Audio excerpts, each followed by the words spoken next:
confidence grows. Use it against them. Golly, I'm so bad. Just got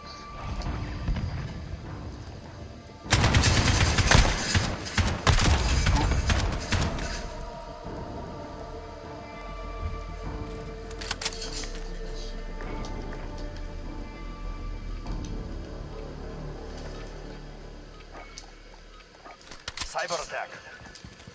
Device location confirmed. Go now.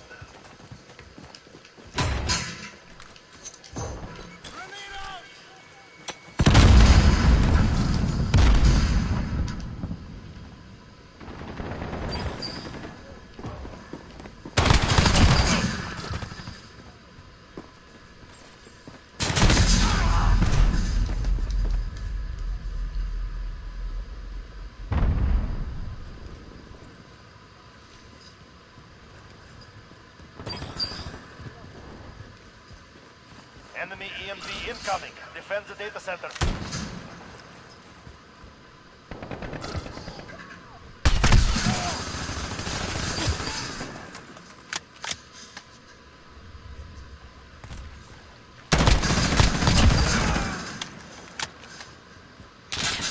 Fine.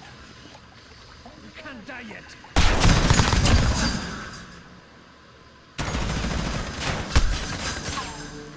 We're not done yet. Make it happen. Good job, guys.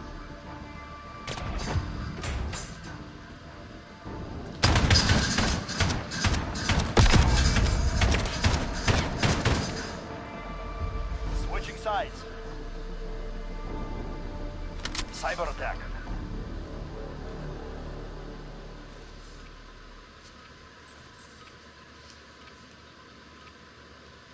Device location confirmed. Go now.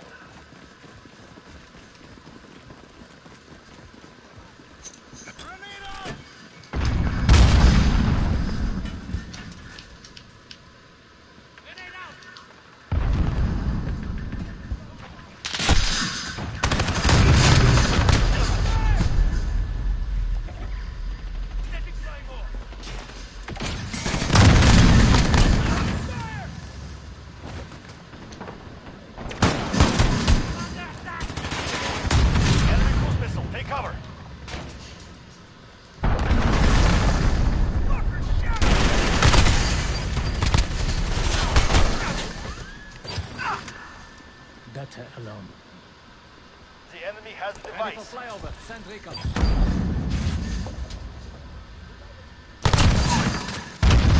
Your feet. Let's go. I'm up! Go! Allied Granting UAV requesting overhead. flyover.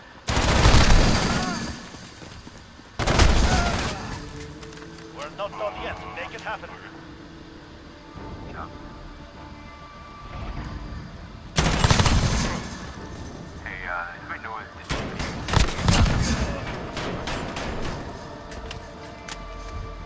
Cyber attack.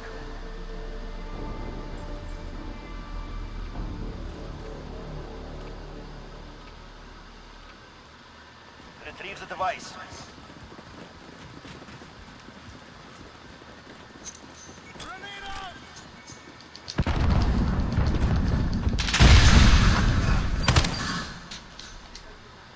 Blast out!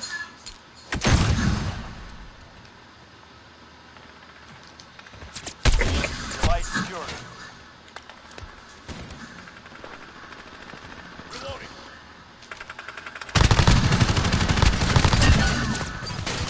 Reloading.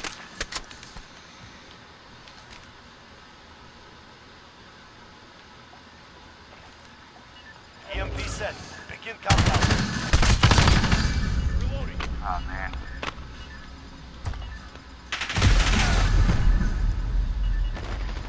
Reloading.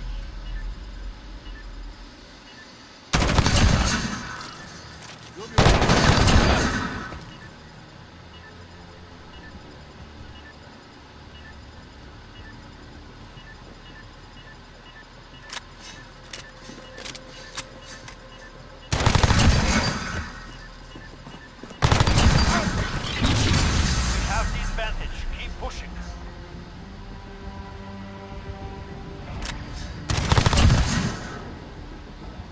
Hey, how'd you guys do it?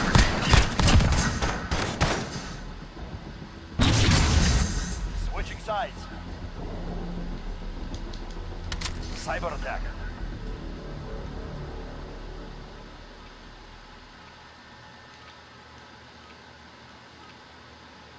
Retrieve the device. Enemy UAV overhead.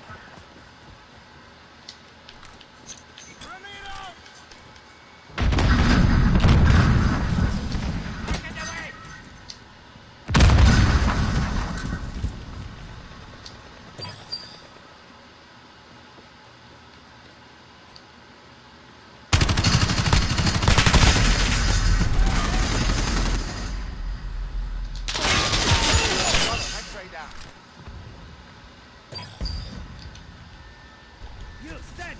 Fight! I'm up! Go! Reloading. Device Ordinate secured. sent. Hit them.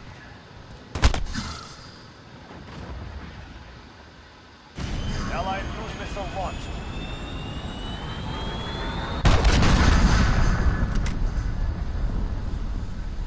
Enemy EMP en route. They must not reach the data center. One round means nothing. Prepare to fight.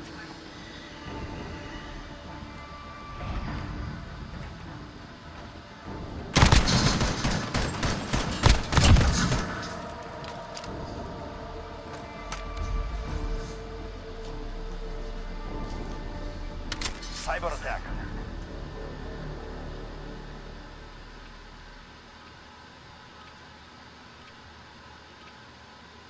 Device location confirmed. Go now.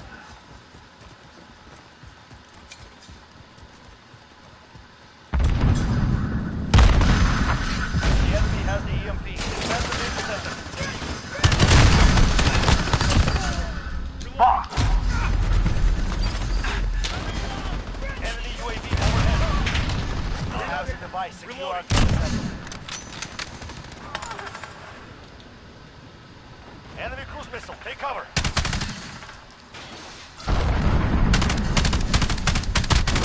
Reloading.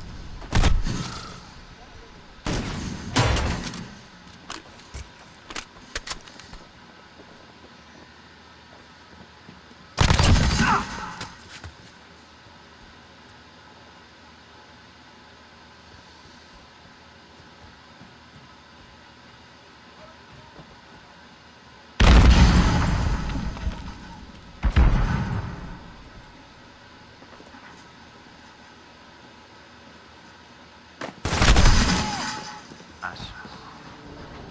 The objective is lost. We are not.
And grads. Oh, yeah. They're paying outside.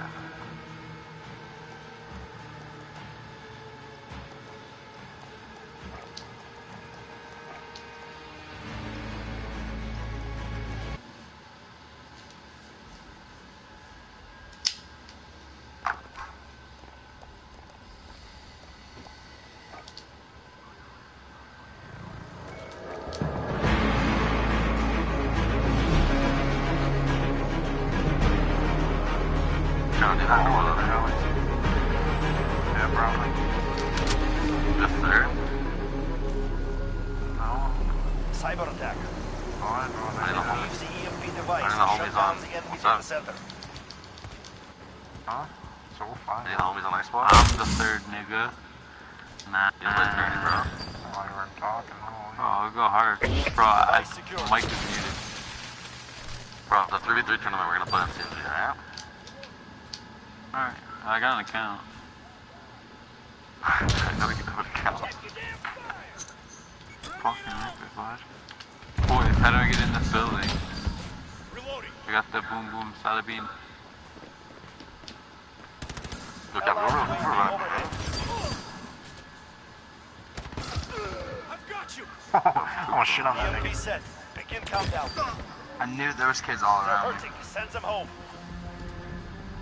Oh, this red team. Oh, fuck the red team, bro. Red team sucks dick. They do.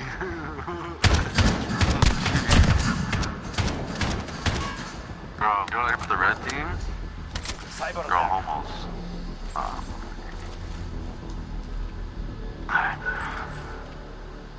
This is a search. Device location It's like confirmed. search and rescue almost. Search, but you gotta carry around a fucking hefty bomb. GG. It's sabotage with revives. Hey, no one asked me. What the fuck is that?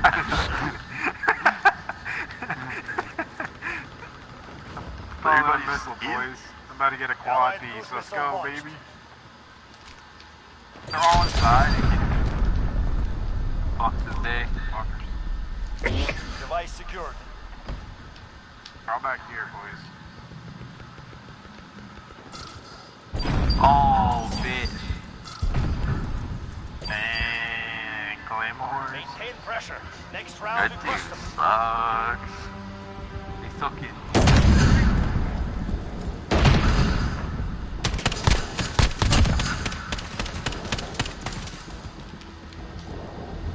Switching sides. Cyber How you attack. mean a team, boys? Carry you guys to this dub. Bro, it's 7 o'clock, bro. I'm gonna kill him, but it's okay. Move out. Get the device. Good, What is it trade to the join? device. Oh, I haven't told you yet, did I? Free. There's Free one. to join. Cappy, you're gonna survive. The enemy has the EMP. Defend the data center. Eh? Alright. You're gonna be an uncle. You're pregnant? Oh, I'm happy. Huh? Device is ours. Get into the data center. Cappy, you're gonna be an uncle. No way you're having a kid, nigga. That's what Why? Nigga said why? Fucked up, huh? Ugh. Can't talk about it right now. I am so against it now. No, I had to On reload. the EMP. Defend it. Jeez, jeez. Bro, it's a 61 this. No! The red team's a beast. Just get to go. They disabled our Bro, EMP. Their confidence grows. Use it against praise them. the red team, bro. Praise the red team. You lick your claws. Oh, wall hack. 100%. Fuck yeah. Cyber attack. He literally fucking Just bent send us some, all over. boys. And get Retrieve the device. 2.5. Yes. 2.5. That's the worst Enemy red UAV side, overhead.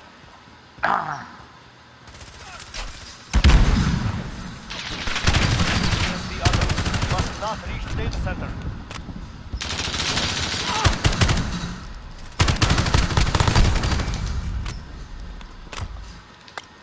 I like this game more. Fucking ass, dude.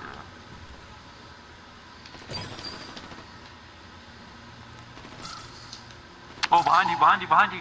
Oh. Got greased up, yo. Literally, same kid greased us.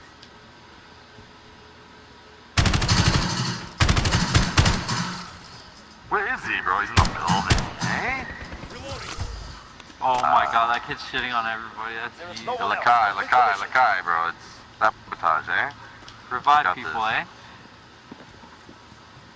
Look at that, there's a body right there. You are Revive lost. that nigga. Yeah, Revive him. that's me, bro. Get me, bro. Trust me.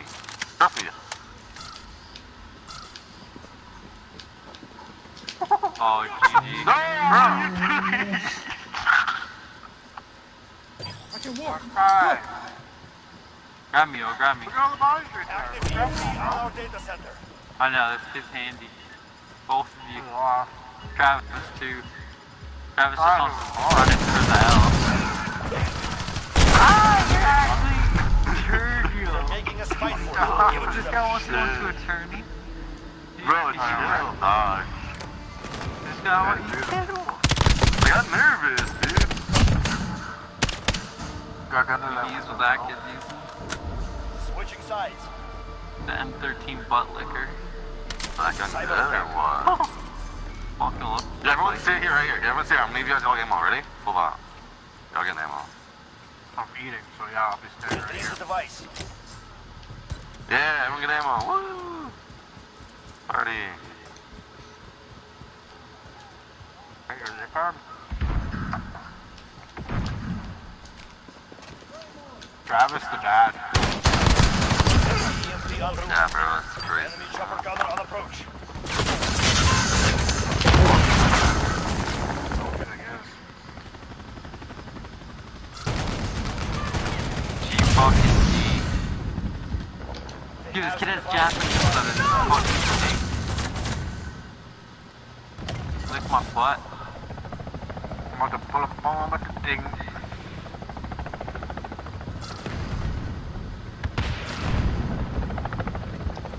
Our boys don't believe in revives, and yeah. The enemy has armed the EMP. What the hell?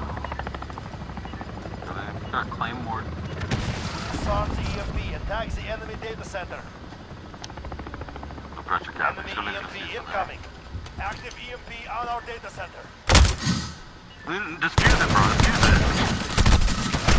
Change your mags. Raise your weapon. We're not No, you finished should've yet. dispute it. This game is too easy. I swear. Bro, you're literally a fucking buddy. Ruined, bro. Fuck the red team. Cyber attack. No. Fucking like shit Yeah, on yeah. bro.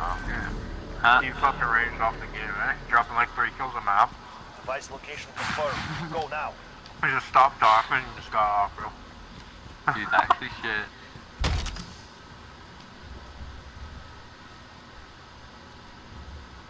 Enemy personal radar overhead.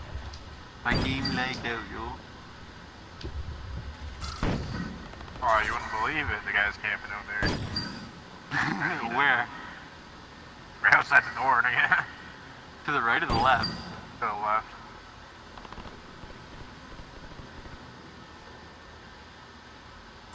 There is. What a faggot. Holy fuck. Yeah, you got the teeniest fucking penis I've ever seen. Jesus.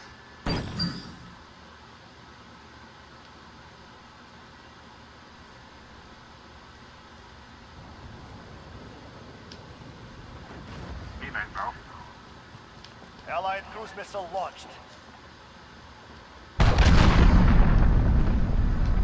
I'm getting revived. That's tight. Revive me, yo. So am I. Someone is. Go. Fucking tight. Guy's a gangster. Let's kill this faggot. Fuck off me. Oh, he's up top. Oh yeah. Maintain pressure. Next round we push them. This game is too easy. That's me. Your face. Spitting. Look at that. Fuck you. Switching sides. Cyber attack. Fuck, it's props. Alright, now we have to win the game.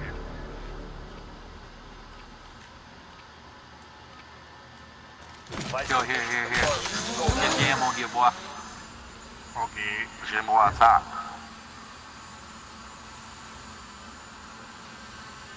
What's happening? What's happening? Reloading. Allied UAV overhead. What do you think? Crack? Oh, a good one, too. You put a claymore there, bro. Oh, fuck.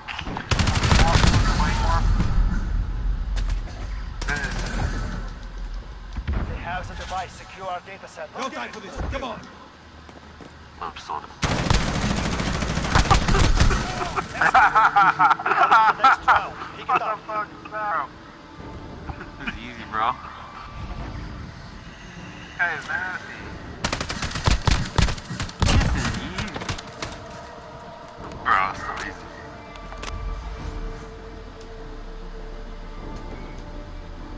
I'm gonna like just double search and destroy, like, this is stupid. It's just a mess, bro. Device location confirmed. Go now. Out.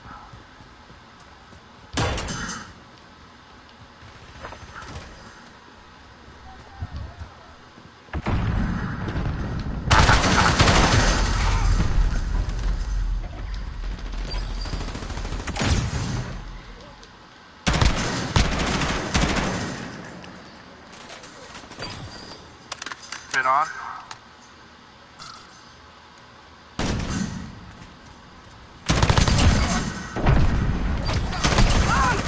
I'm hit.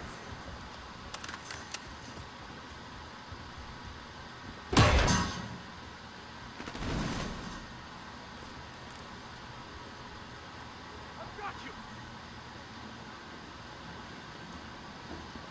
Reviving the nigga. Back online. Move.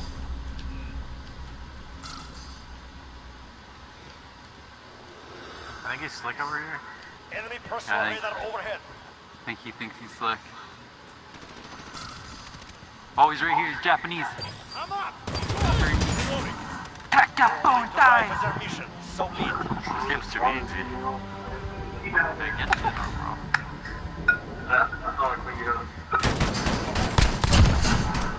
Nice. Fucking Get it. reaction. Switching sides. Cyber attack. 4-4. When he goes to 5, we have to win this. Device location The confirmed. exact game, stinky Enemy boy. UAV overhead. Oh, and they got a U. Out there to you. Keeps on there. They're all over here, bro. They're all on Where? the left side of the map. When you spawn and go to the left, like yeah, they're all there, dude. You're right a little bit. Enemy Yeah, UAV that's their incoming. whole squad. Defend the data Yeah. center. Oh, okay. There's way more of them in that building. Okay. Yeah, I know.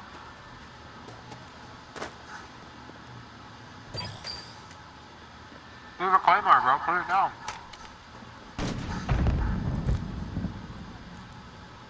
Get to the Claymore. Or no.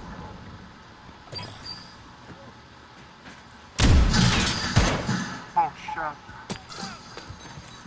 Oh, What? you No way died that from that kills me, far? bro.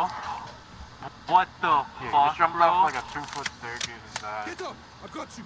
What? I'm going EMP down. device activated. I'm up. Disarm Go. it. He's right there. He's right there. Right in front of me. Reloading. Yo, go get me. Go get me. Oh, no, you can't. Allied UAV overhead. I don't think we have time. Reloading. It's time to get this dub, boy. Oh, no. Rinse. Abort mission. Recruit team.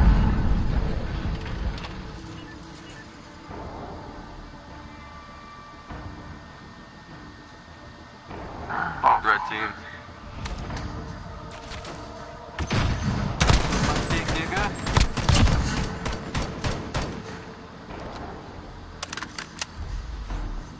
Yo, man, they're 5 and 9, bro. Set this shit up. Come on.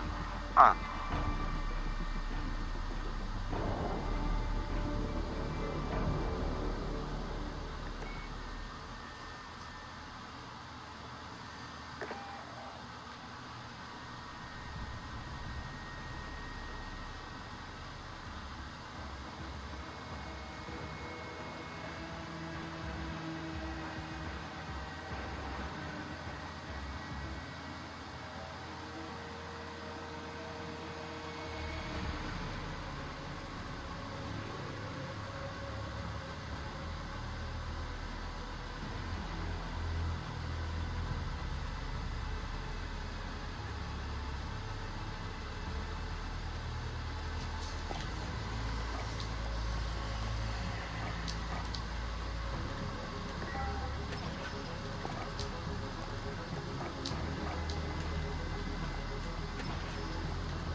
Cyber attack.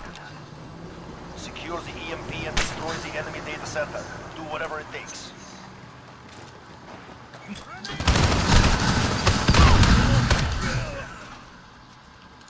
Device secured. Reloading.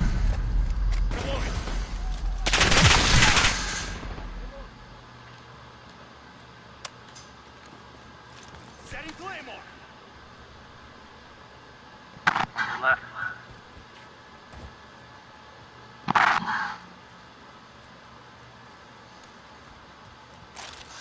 I've got you. I'll get it. Hold still. You're back online. Move. Device taken. Protect our carrier.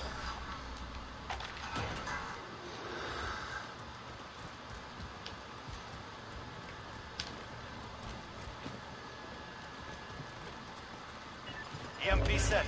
Begin countdown.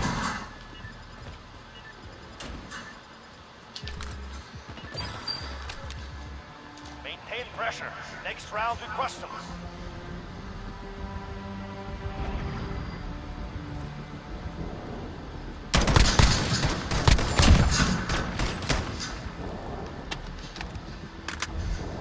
Cyber attack.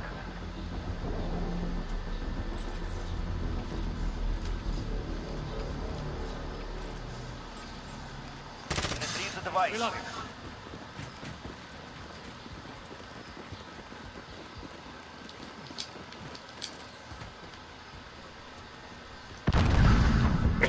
Device secured.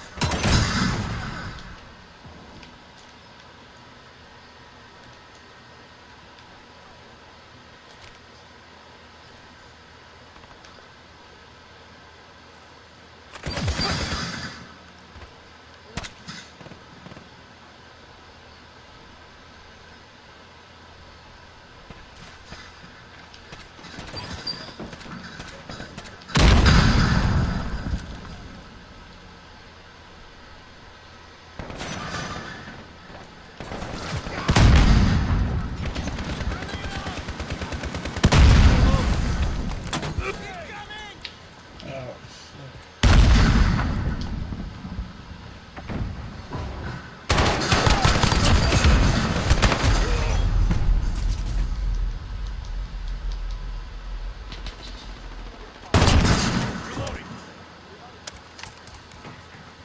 Allied UAV overhead. The enemy has device. We have the advantage. Keep pushing.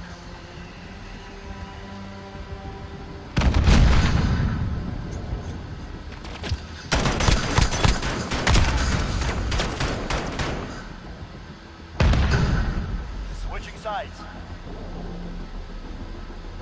Cyber attack.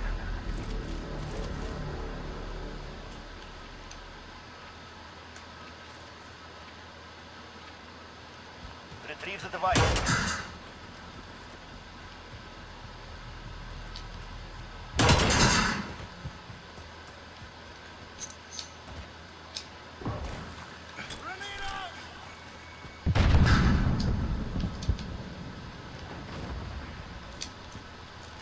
Allied cruise missile launched.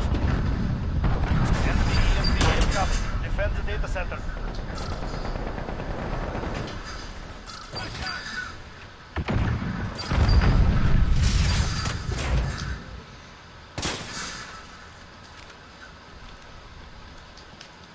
We have the EMP. Attack the enemy data center.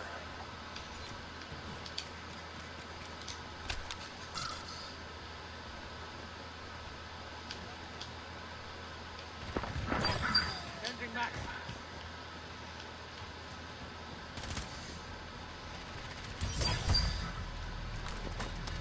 Device planted. Secure the area.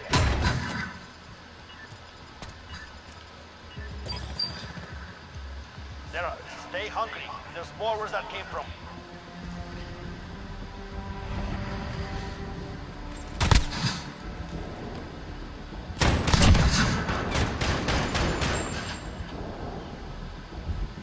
Cyber attack.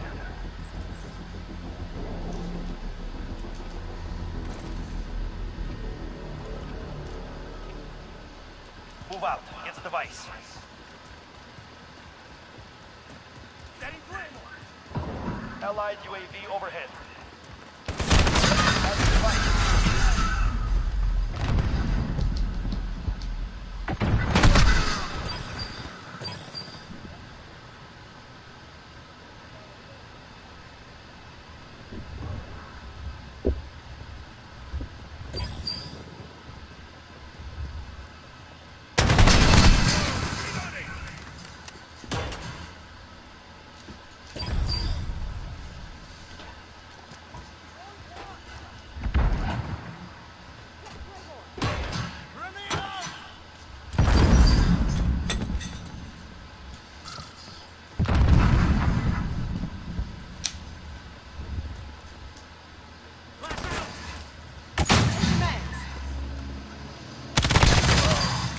EMP is ours. Attacks the enemy data center.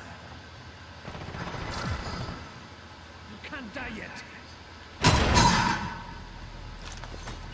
Device planted. Secures the area. I've got you.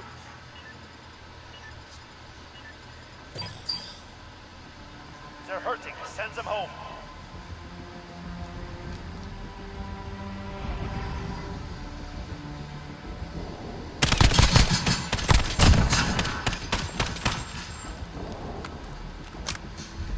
Switching sides.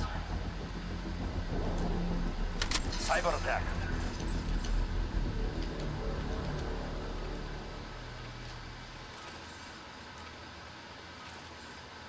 Move out. Get the device. Allied UAV overhead.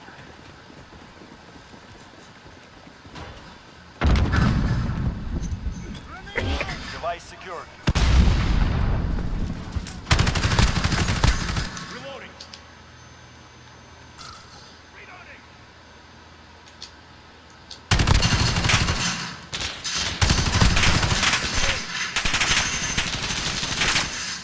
Throwing grenade.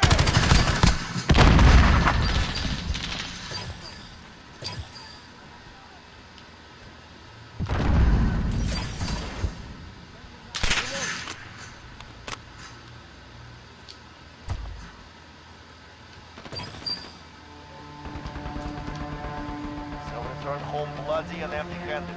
Good work.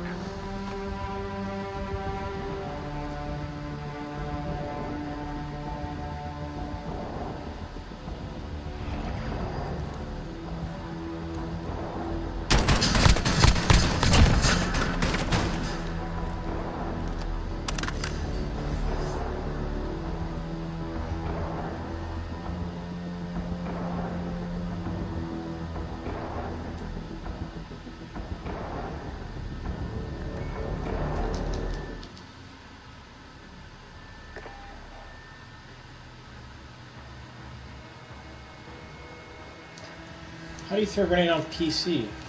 Oh, yeah. Let me see.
Cyber attack. Retrieves the EMP device and shut down. I think you press the middle button on the mouse. The scroll. You press scroll. Or click the scroll button.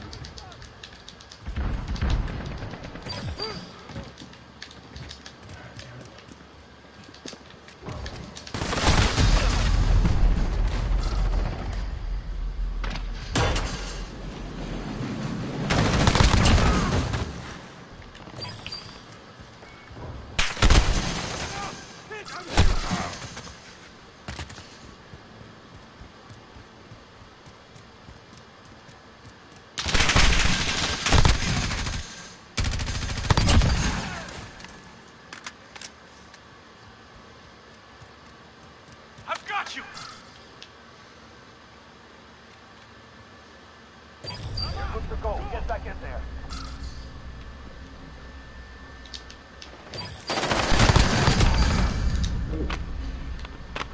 They have the device. Secure our data center.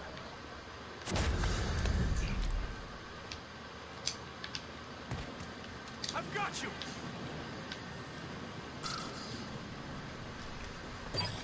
That's enough. Now go! Boom.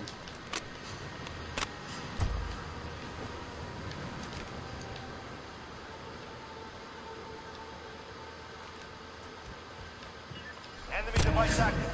Move to disarm.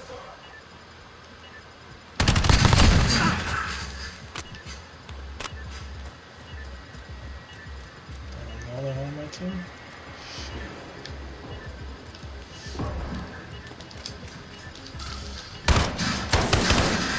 Where the heck is everybody? Device disarmed. Bring it to the enemy. Their confidence grows. Use it against them.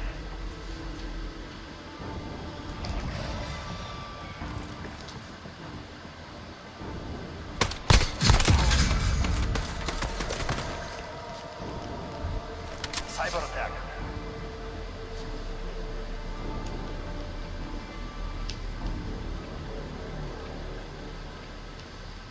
Move out. Get the device.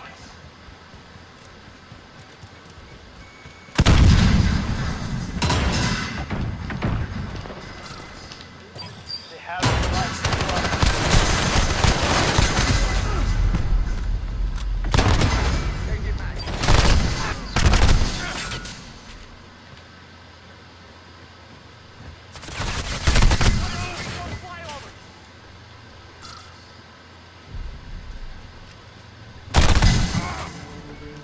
On to the next round. Pick it up.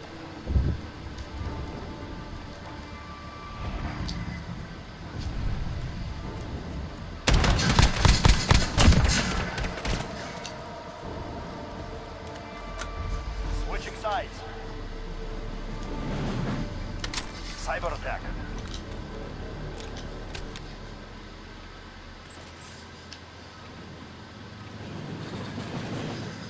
Move out. Get the device. Enemy UAV overhead. Device secure. Hi, baby girl. Oh shit! I think the headset works too. I think I can talk and everything. That's crazy. Why do they even sell it as an Xbox headset?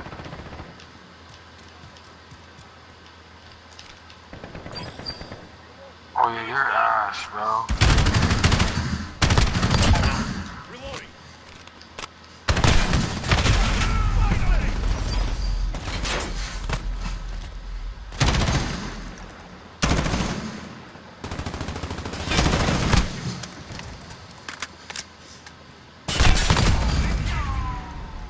Stay focused. No mistakes. This round is ours.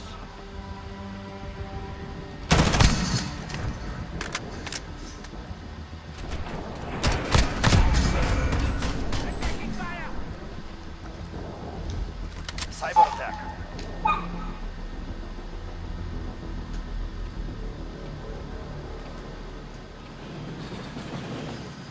Move out. Get the device.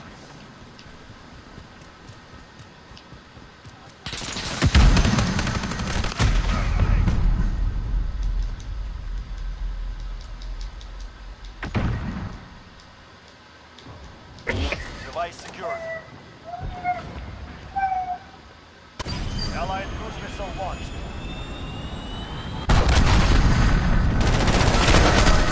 Overhead. We have the EMP. I've got you! I'm up! Go! Good shit, bro. Oh.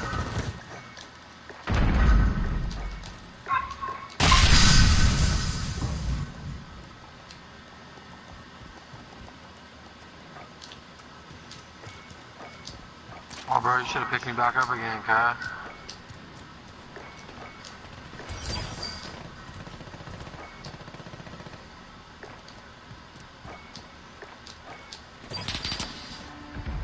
Maintain pressure. Next round we crush them.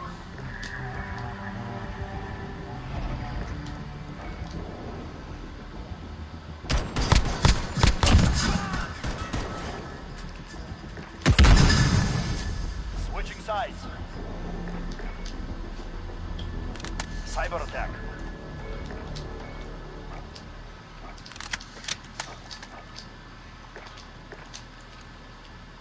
Move out. Get the device.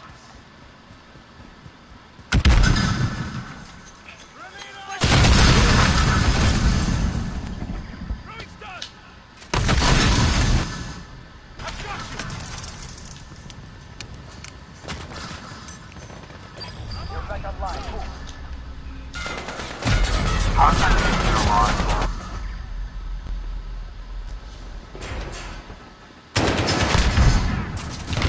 Flash out! Reloading!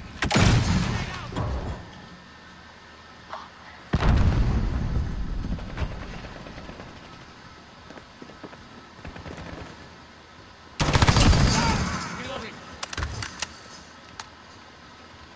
Enemy EMP en route. They must not reach the data center.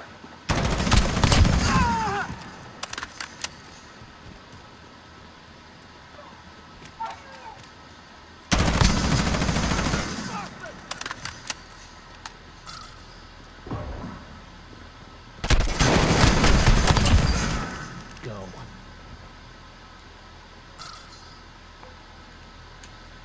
There now.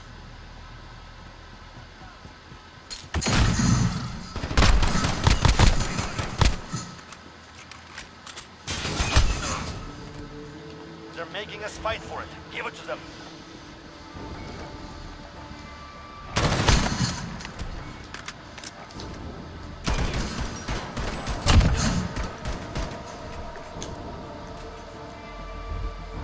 Cyber attack.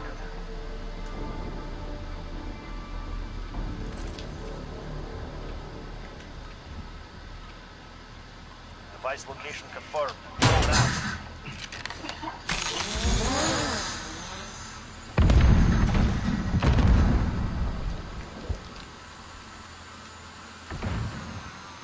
Setting Claymore!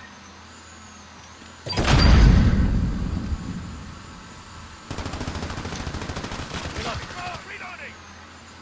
Same. Grenade out!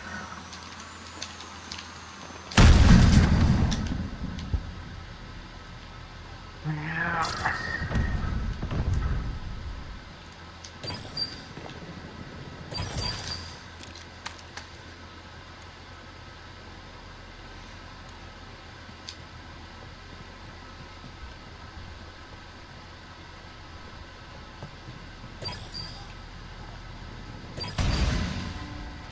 Maintain pressure. Next round we crush them.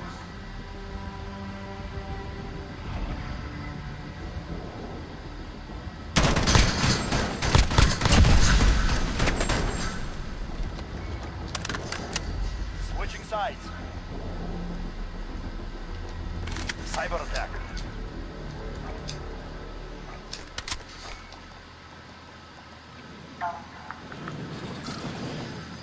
Device location confirmed. Go now.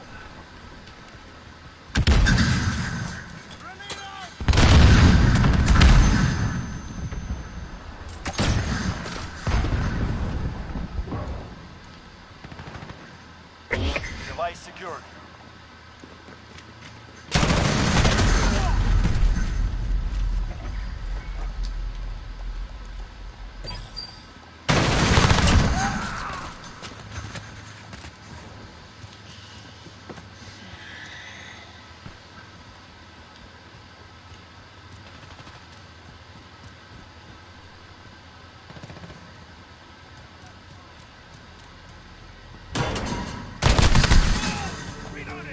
They're making us fight for it. Give it to them.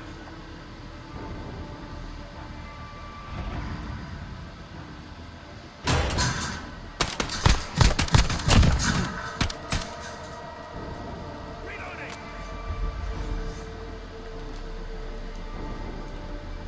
Cyber attack.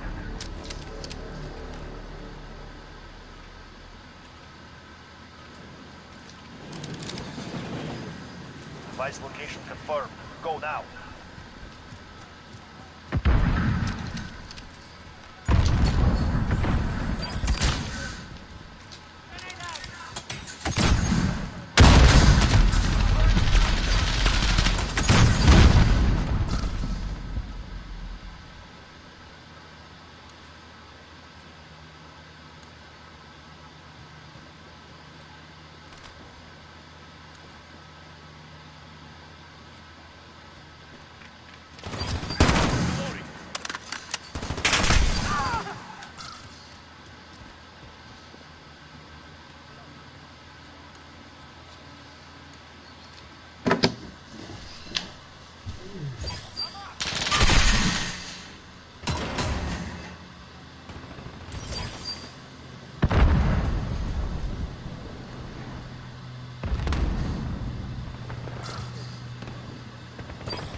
Zera, stay hungry. There's more where that came from.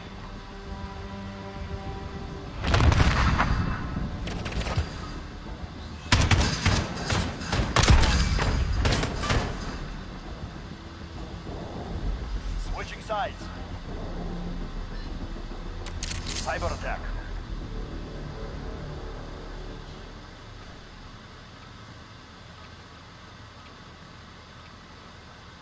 Device location confirmed.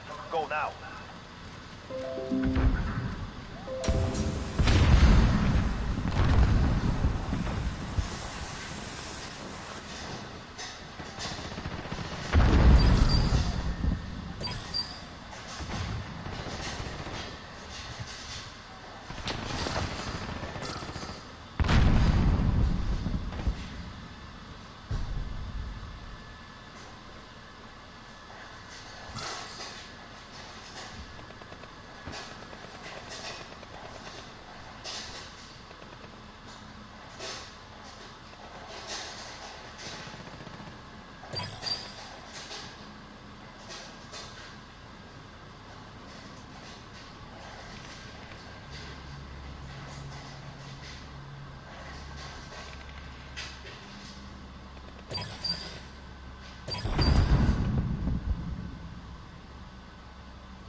Regroup.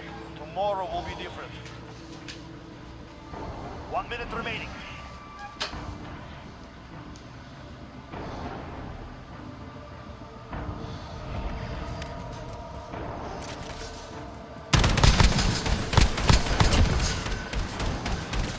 Reloading!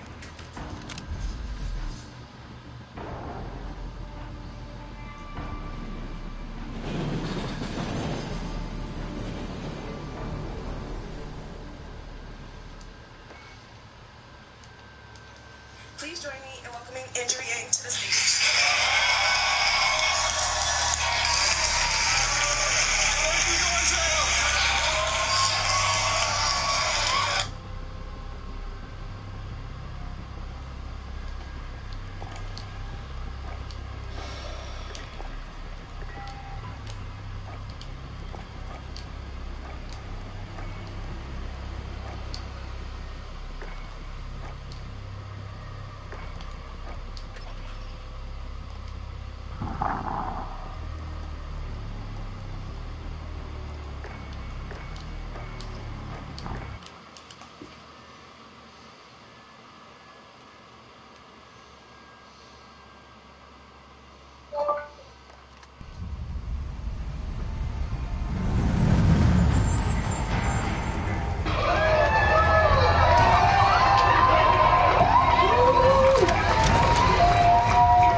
Cyber attack. Well, you didn't body surf, but that was pretty good. Joining me. I was about to say, Andrew Yang does well with the students. And part of why you do well with students is because these folks here are not encumbered with all the reasons why things can't work. And you come out with bold ideas and bold statements.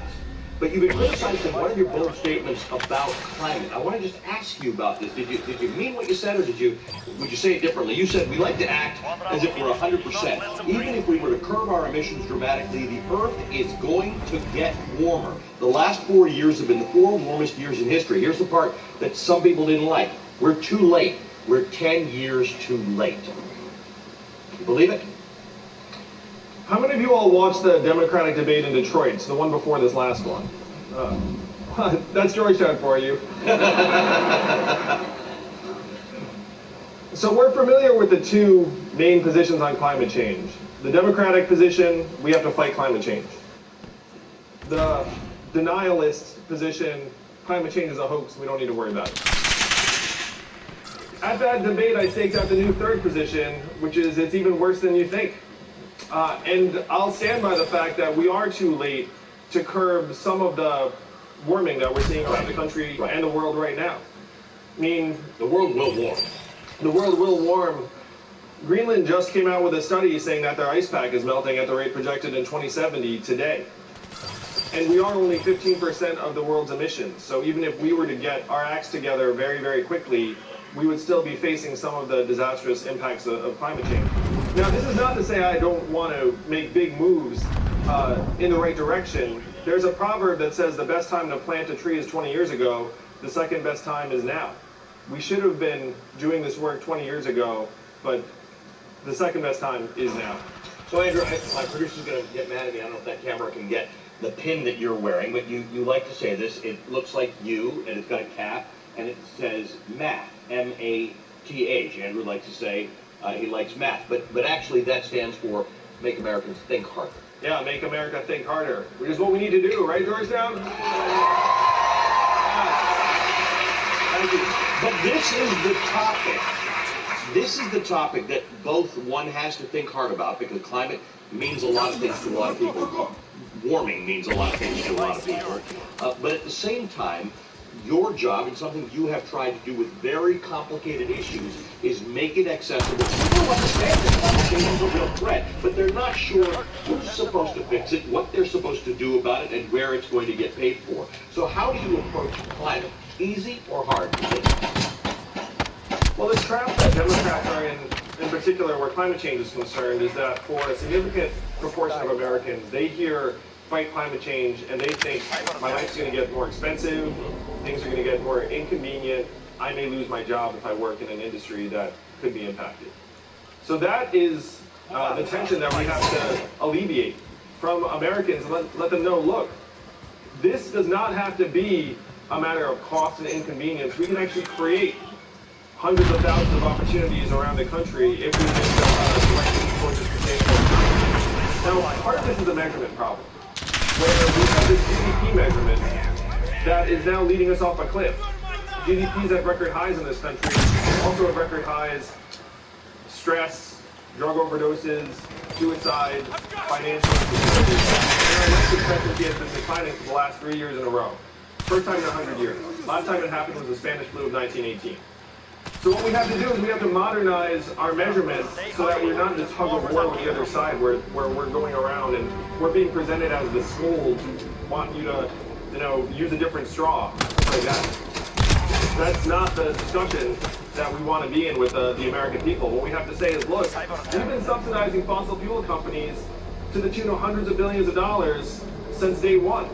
And now we're going to have a new industrial policy that moves us towards wind energy, solar panels. When I was in New Hampshire, so politician-y of me, I know, but when I was in New Hampshire this last trip, Ned Reynolds is an entrepreneur who now runs a company that has 260 employees, most of whom are solar panels in companies.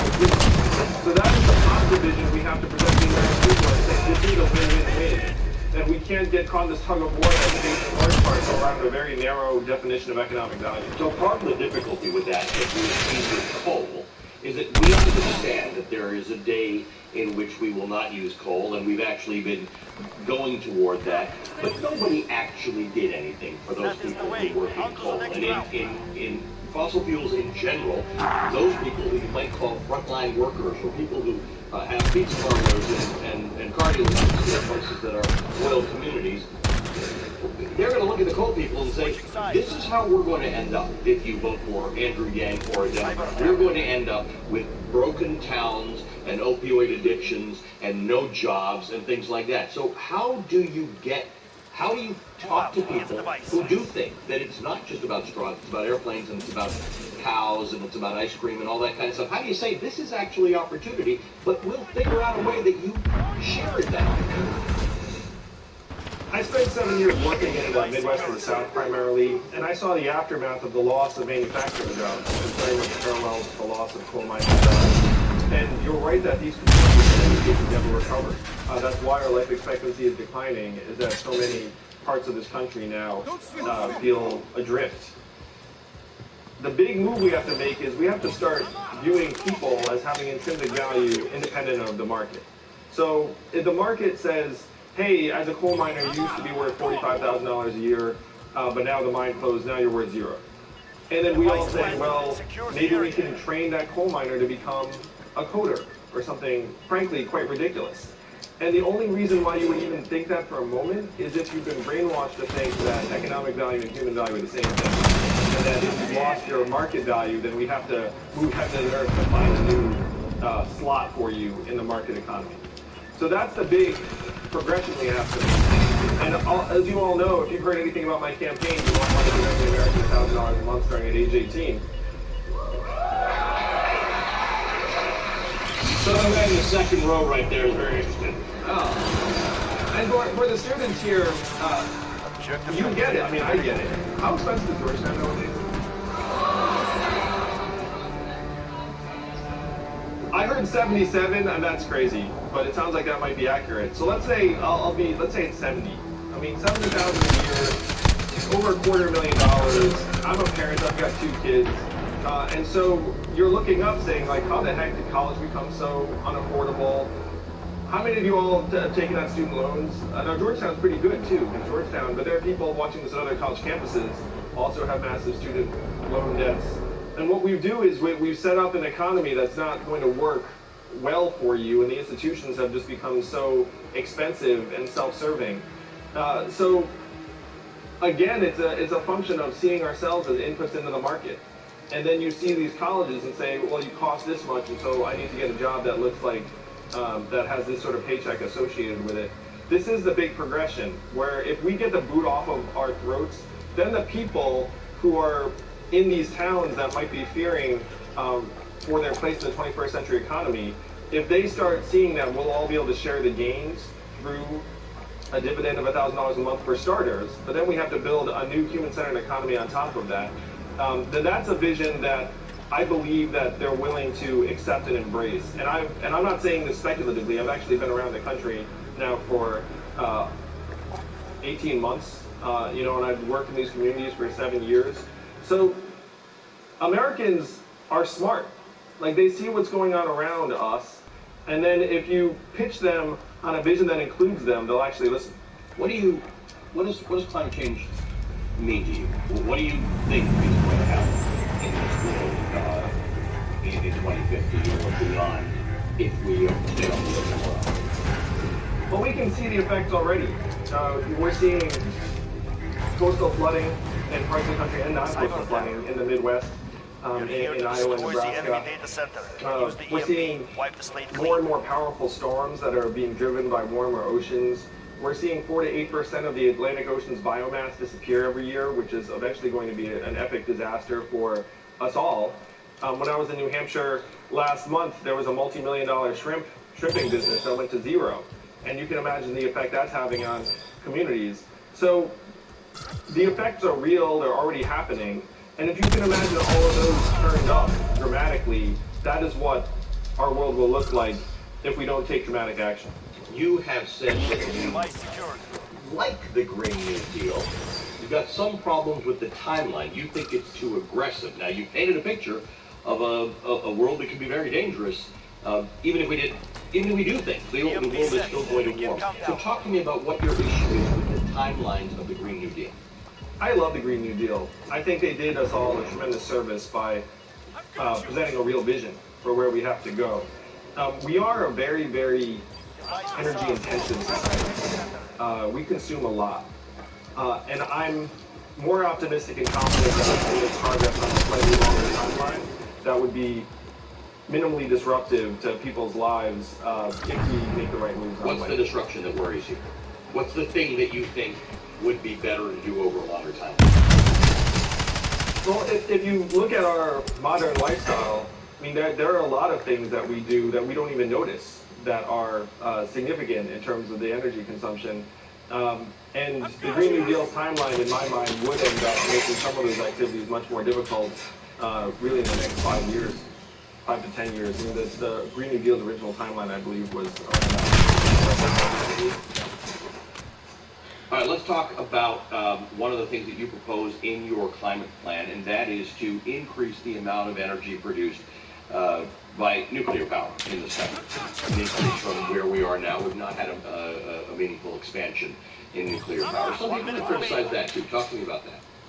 Well, again, we consume a lot of energy in this country, and if you're in a crisis, which we're in the midst of, then you have to consider a lot of options, really almost every option that's on the table. And nuclear energy, I'm happy to say they're working on next generation reactors that are safer. They use material that's not intrinsically radioactive, like thorium is not radioactive in the same way that uranium is. It also cannot be made into weapons, so that's a plus. It degrades faster. So there are things that are nearing readiness for prime time that could be massive game changers for the composition of our energy consumption. And to me, it would be irresponsible if you were a leader and manager to consider every option. So the nearing ready for prime time, this is an interesting discussion, because if you become the President of the United States, obviously it's going to be important to understand how you conceive of climate change, and you've articulated that really well. And then you've got to do something about it. And there's a short-term and immediate bunch of things you can do about it, probably the low-hanging fruit, and then there's long-term. Tell me what your short-term and your long-term things that you'd actually do, as opposed to what you think needs to be done. What would Andrew Yang, as president, facilitate in terms of combating climate change? How many of you all study economics? That's the popular major here. So if you study economics, you know that one of the biggest problems is economic externalities, where someone's not paying the cost. And the biggest externality facing us right now is carbon emissions. If I'm a company and I pollute, that doesn't cost me, that costs everyone. So one of the big moves you have to make, in my view, is to actually price in that externality. I'm for a carbon fee, a carbon tax and dividend, and then use that money to start moving us towards renewable and sustainable sources of energy. If you have a price on carbon and then you ratchet up that price progressively, then you'll see a lot of these companies invest meaningfully in reducing their emissions in a way that they don't right now because the money's not in. So I'll just stop you for a second. You obviously have thought about economic issues a lot. For people who are watching this, who haven't thought that through or don't know how that works, how does that happen? Does that mean everybody gets to a certain amount of carbon, and beyond that you have to buy credits, or you just pay for the amount of carbon that you're emitting all the time, which forces you to actually reduce that? So we would have pricing, the carbon fee initially would be $40 a ton. So it's immediate, and if you're emitting anywhere from a ton up, then you start paying into the system. But then you have an economic incentive immediately to try and reduce those emissions, try and streamline your operations so that they're cleaner, more sustainable. And you would do this, you become president, and maybe you don't have the compliance office. How do you get this done? Well, I'm happy to say that a carbon fee and dividend is a bipartisan. Many Republicans that are behind it. It came this close to passing, even in this Congress, which is really saying something. With this president, it came this close. So as president, I believe that we can get that through because this is something that even industry leaders have been calling for at this point. All right, so I interrupted you. Tell me about the other things that you think you would do fairly immediately. The other thing, and I talked about our economic measurements. So right now we have a GDP measurement that we made up 100 years ago, and it's leading us in the wrong directions. So as your president, I'm just going to go down the street to the Bureau of Economic Analysis and say, hey, GDP, 100 years old, kind of out of date. Let's modernize it and include things like our children's health and success, which is tied to climate change. Clean air, clean water, obviously tied to our environment. Our health and life expectancy, tied to climate change. Mental health and freedom from substance abuse. All the things that we care about, we actually make the new measurements of economic progress. And while this sounds almost too good to be true, it's very straightforward. You don't even need Congress for this. You have the Bureau of Economic Analysis, they have their measurements, you say, guess what, new measurement, American scorecard includes these things. And this way we can actually put environmental sustainability into our actual quote-unquote GDP measure. Now, this is something you can do very, very quickly, and it's very powerful. Because you can't make progress if you don't have a baseline. And right now, we have three measurements for progress. We turn on CNBC and the rest of it. It's GDP, which again is going the opposite direction of life expectancy, so which do you listen to? Stock market prices, which correspond to the top 1% of Americans. Headline unemployment rate, which is gross misleading because it does not include people that are dropping out of the workforce, or people who are discouraged, or underemployed, and so these three numbers are giving us a falsely positive impression of how we're doing. If you dig a little bit deeper, you start finding all of the problems. And so as president, I would update our measures. And this would have a huge effect on us being able to make progress on climate change. Because you'd suddenly see something different. Right now, you have the president coming out and touting unemployment numbers, stock market performance, and GDP. So if a Martian showed up and said, oh, are these your measurements? You're doing very, very well. You're saying change how we look at how we are doing as a society and an economy, and suddenly we'll get a different reading, and we'll say, we're in trouble? Yeah, exactly. Where right now, if you were to have pipes that are poisoning kids, that actually shows up positively in GDP, because then you have to spend money Hurricanes show up positively in GDP. Hurricane shows up positively in When you're GDP. rebuilding.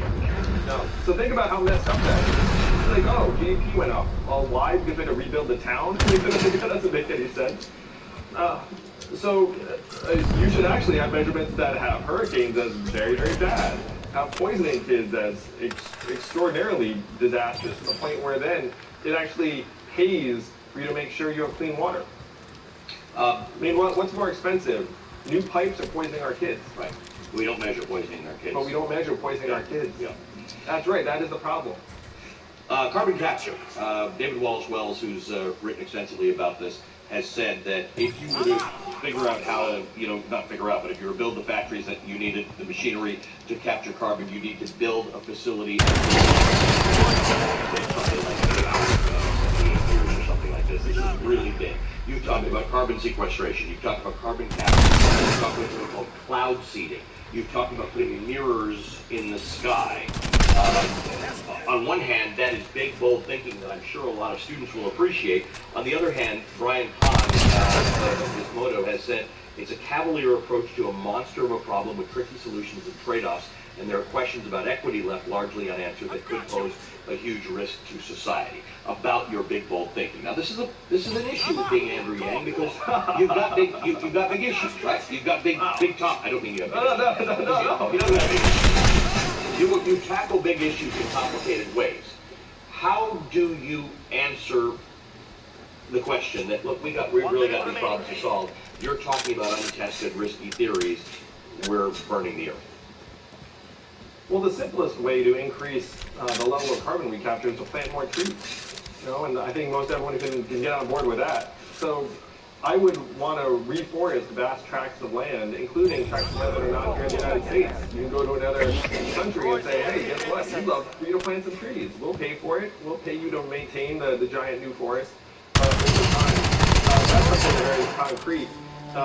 In large part because carbon capture is an energy-intensive process on its own, in its own way.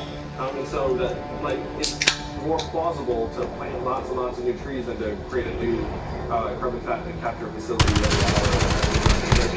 And I suggest to plant trees that I think people get attracted to the whiz-bang stuff that might be on my laundry list, but I'm a practical man. It's a lot easier to plant trees than to get mirrors into the sky. About issues with equity, I mean, we're in the most inequitable society in the history of the world right now, and we're in the midst of the biggest geoengineering project in the history of the world right now. It's just the most haphazard, arbitrary, disastrous version of geoengineering, which is climate change. And so if you're in this sort of crisis, to me, the equity issues, and this is it's all tied together. It's all tied together. How many of you would agree with this statement? Americans have gotten less reasonable, less rational, less optimistic, and more subject to bad ideas in the last 20 years. So, majority of the hands are up. Now, the reason why that feels like the case is because we have introduced record levels of financial insecurity into our population. And studies have shown that if you cannot pay your bills, your bandwidth gets constrained cognitively because you're just trying to figure out how to make ends meet. And it has the functional impact of reducing your IQ by 13 points, or 1 standard deviation. So if you have the feeling that our fellow citizens are being less rational, less optimistic, and more subject to bad ideas, they are. Because that is exactly what you would expect if you can't pay your bills in a country where 78% of Americans are living paycheck to paycheck, and almost half can afford an unexpected $400 bill. So what we do is we get the boot off their throat economically. We say, look, you're the citizen of the richest, most advanced economy in the history of the world. Here's a $1,000 dividend for you and your child. And then all of a sudden, they become much more reasonable, rational. Like you say, hey, climate change is real. They'll be like, oh yeah, we don't need to worry about that. Because you can't worry about a problem that seems like it's years away if you can't take next month. What we have to do is we have to get people's heads up. And this is the equity issue is actually driving our dysfunction of climate change.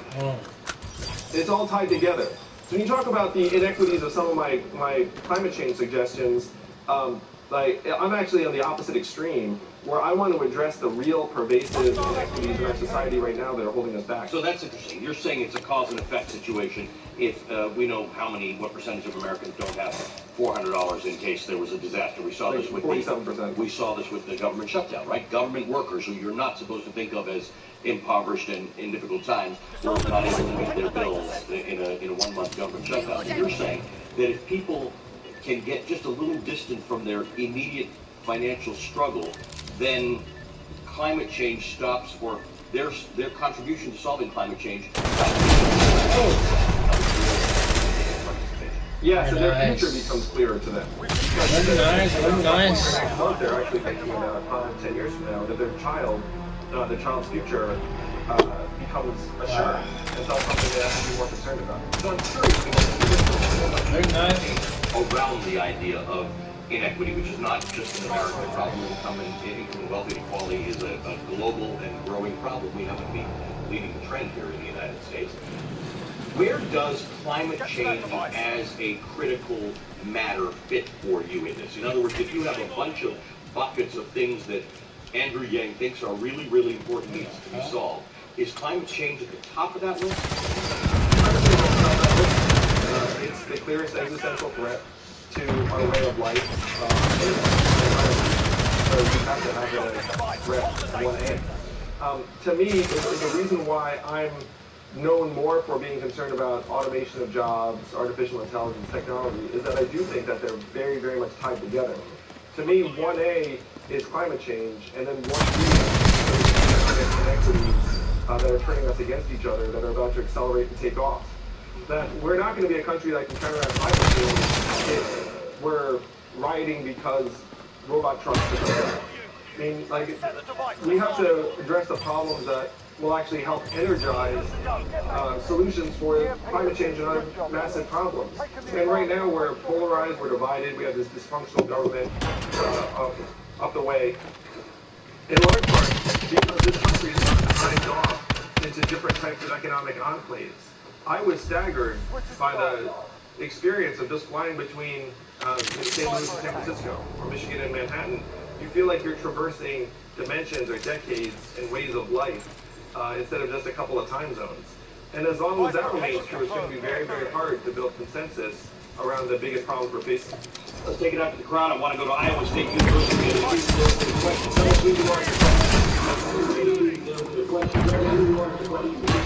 Hi, my name is John-Luc Devay. I'm a senior in public horticulture.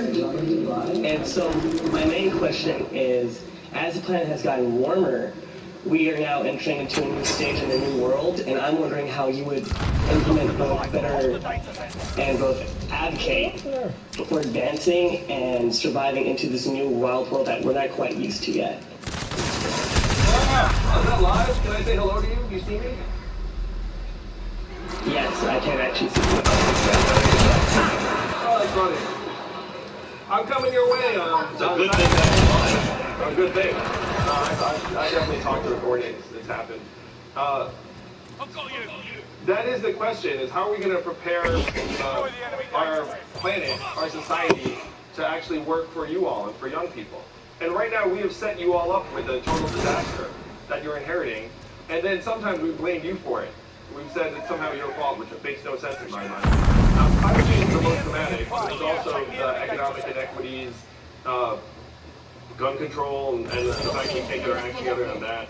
But there are so many problems that you all are inheriting, and we have to fix them for you. We have to get it working for you.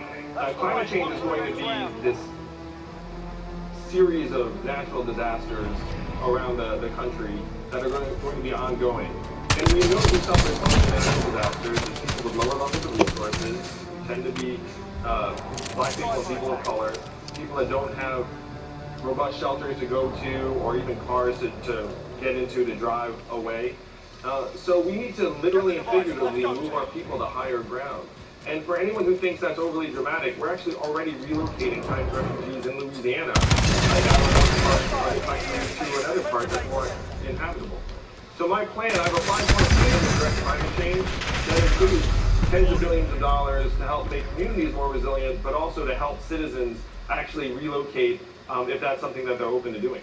Right, and are you talking about, look, millions and millions of people. I think about 120 million people in this country live in flood-prone areas in terms of coastal areas. We're not talking about the Midwest flooding.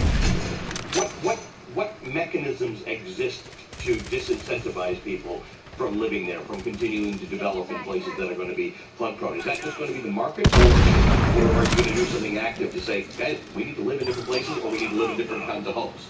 Well, there's at least one home that the government has paid to rebuild 36 times, which to me strikes me as like a poor use of resources.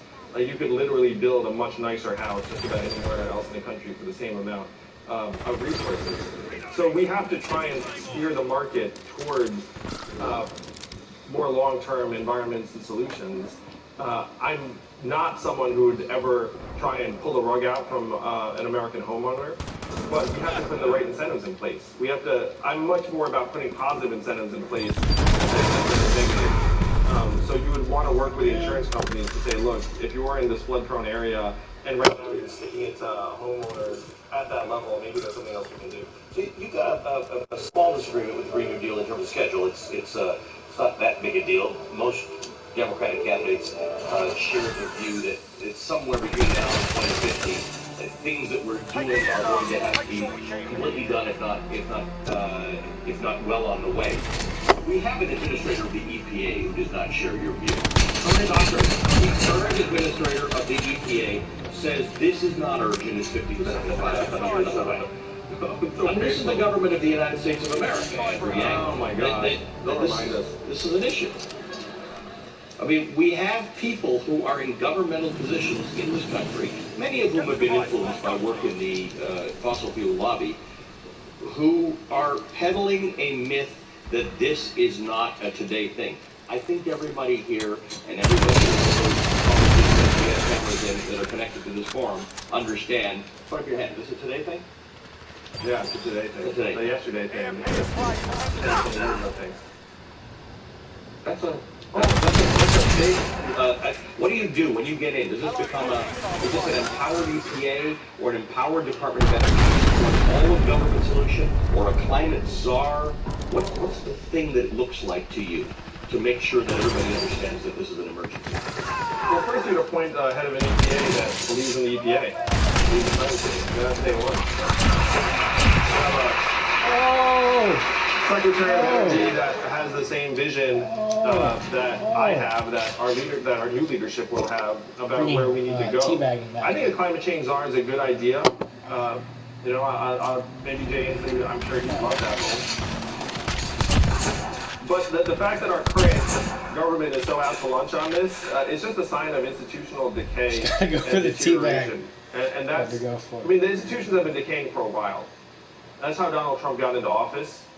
And the fact that now we have leaders of our government signaling something that the rest of the civilized world knows is false, you know, as painful as it is, it's not that surprising. Got a question up there. Hello. Hi, how are you? Are you live? I'm kidding. That's an avatar. My name's Julianne. I am in the college here. I'm a junior. And my question was about human rights because I'm skipping my human rights class to be here. My question is, some people argue that the environmental crisis won't be solved with just America because we don't account for all of the world's emissions.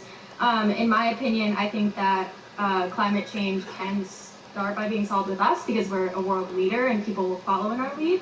But what do you think is the degree that framing environmental rights as human rights, instead of perhaps like just an economic incentive, is a good strategy to like unify the global community? It's a great question, and you're entitled to a note from either of us to your human rights professor.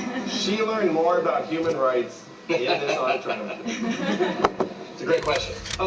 It is a great question, and one way we address that and make it a human right is have a constitutional amendment to safeguard our environment, which is what I'm proposing. So if you can imagine that being a new part of our Constitution, then that would be a very powerful signal to other countries around the world that this needs to be something that we're all working on. Now, if the rest of the world is 85% of the world's emissions, which they are, right now China is selling or even giving coal-burning power plants to Africa and other developing countries and saying, hey, great news. And so if you want that still developing country to not use that plant and use solar panels and wind turbines, you have to make it, frankly, cost competitive for them. This isn't a moral leadership thing. This is an economics thing. Because if you're a developing community in Africa and you just want to get the energy as inexpensively as possible, so we have to lead through our own constitution and our morals, but we also have to go to that country and say, look, don't burn the coal. We've got these awesome solar panels. We'll make this a no-brainer for you, and that's going to be a massive investment on our part, but that is the investment we 100% should make as the United States. And just to be clear, what you are proposing from a constitutional amendment perspective is a green amendment that would require states to commit to protect, preserve, and improve the environment. So you are prepared to embody this in the Constitution of the United States as a right. Yes, because what are we doing for our children and our young people if we're leaving them a shambles of a planet and a climate? So to me, that should be embedded in the Constitution, and that's the message we should send. Well,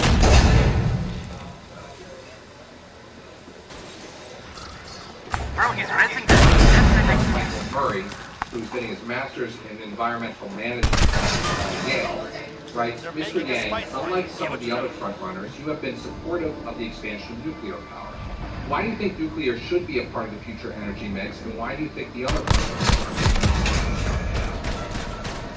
I spoke about this a little bit earlier, that there are next generation nuclear reactors built around thorium instead of uranium that have a world of potential to produce sustainable energy.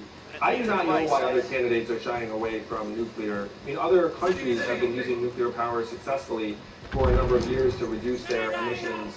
So you'll have to talk to the other candidates. Maybe they're just not as But to me, it's the responsibility of a leader and manager to consider every available option. Nuclear is one of the more viable ones if we problems. So you think about big ideas. How do you think about these moonshot type of things, right? The mirrors, whether it's thorium, whether it's carbon capture. Who would you turn to for that?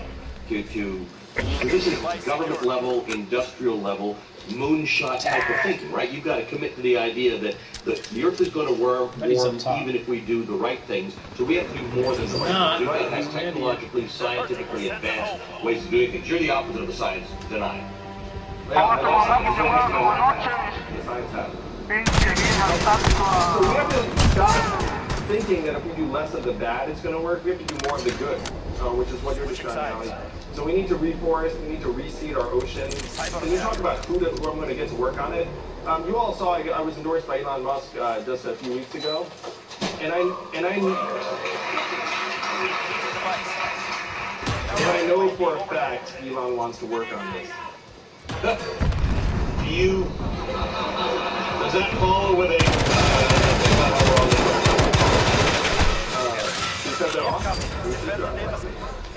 all right, I want to go up to UNC. We've got a student out there. Please tell us who you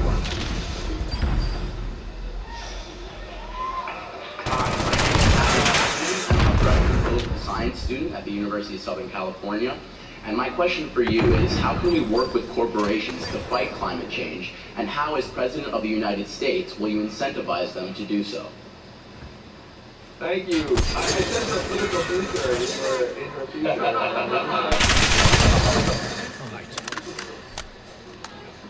Companies can be trusted to do the right thing for their bottom line.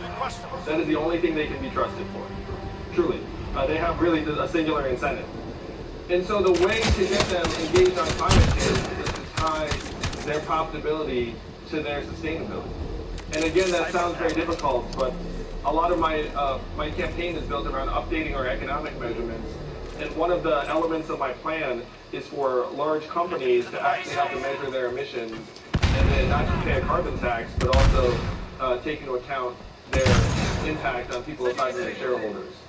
So we have to get over this fact that somehow companies are going to do the right thing because they're nice guys or gals. That's just not the way our system works. Our system is designed to optimize for one variable, that's profitability and stock market prices. So if you're going to want them to move in the right direction on climate, you have to hit them where it hurts, in their wallet, their bank account. So if you're talking about, go ahead, you can have lost. And I don't want to make that seem negative too. It's like we can like give them where they love it in their bank accounts if they do a good job. But if I'm that phrase has never been used before in human history and will never be used again. If I'm an oil company executive listening to you, I'm hearing two things. You're going to put a tax on carbon. I'm hearing three things. You're going to put a tax on carbon. You're going to end all the subsidies that I get. And now you're going to tie my business to damage it may do. You're going to measure the damage it may do to non-shareholders, i.e. the earth or people who get asthma or whatever the case is. So that, at that point, my business model doesn't work. I think not drilling for oil and not fracking for gas, it doesn't work. I think your business model works just fine based upon your current multi-billion-dollar profitability. And if you have to invest some of those billions of dollars in some of the energy sources of the future, that's what you should be doing. You should have done that decades ago if you had your act together. So, don't try to get later. So do you see past 2050? What role will fossil fuels have? Will there be gas stations? Will there be airplanes running with fuel? Will there be cars with internal combustion engines? Will there be some version of that, just smaller, or none? Oh, this is a challenge that companies in every industry face at various points. I mean, you can see companies that are investing in products that they know are going to displace them. So will these companies be able to evolve? I hope so. I do. And they're among the best situated to make some of the investments that we need for the future. Do I think that we're going to be burning fossil fuels at gas stations in the same way we do now in 2050? I really hope we do not. I hope that that's a pleasant station. I hope that you only have to use it every so often, and that we're in clean car rations. I mean, these business models change a lot. And as a country, we cannot get stuck saying that, well, this is the way it is now, so we have to get with it. We have to get with the program and move towards the future. Hey. You got your stuff, please. Yeah. Well, you're not wearing a tie, so.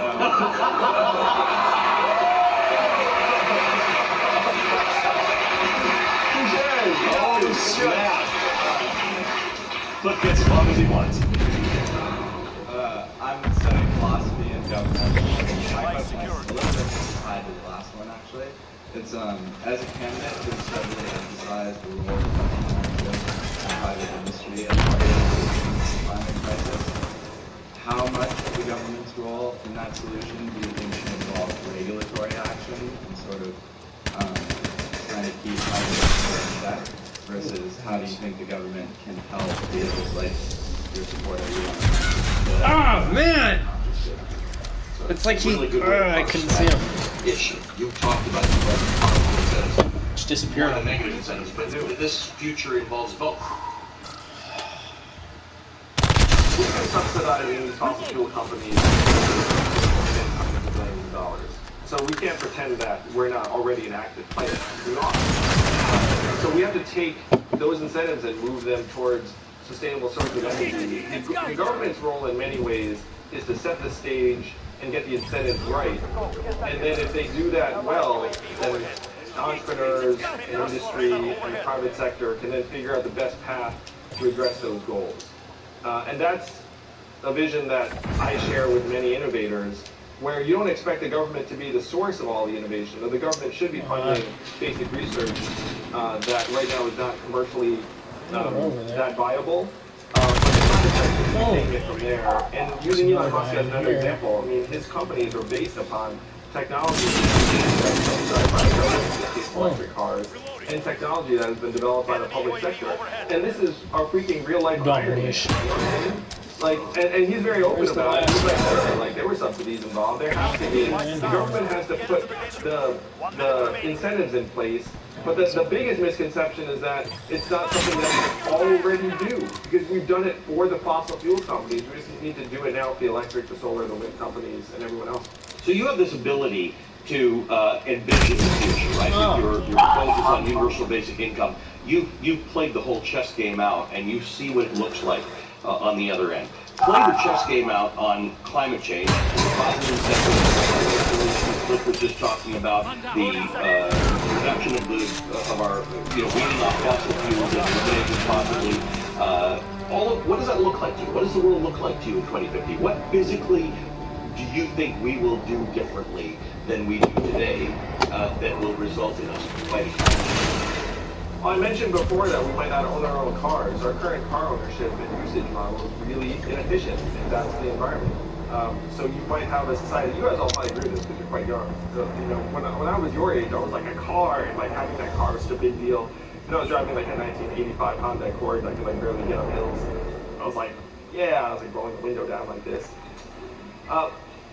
So what we're really selling is not the car, it's mobility. And so if you have mobility that's then tied into a much more, if you had like, for example, this constant roving fleet of electric cars that you would just order up, then you could diminish the impact of ground transportation on our environment very, very quickly. So that's a very, very clear one. It's the best. You have to look at what the source of emissions are right now. I mean, there are models about some of the buildings that they're developing that are more energy efficient. Those buildings. There was one piece I read about multi-story wood buildings, which struck me as so cool that apparently wood can be a legitimate building material for even like 10, 12-story buildings. That they don't like burn up, like as you think they might like be ultra flammable or something like that. Like they're not. So there. Now no one wants to get into the wood skyscraper thanks to Andrew Yang. I'm sorry. So these are some of the investments that we can make that would actually not just make our world more sustainable, but also more practical, usable, and beautiful. Over here. Hi, my name is Laya Vajan. I'm an MD PhD student.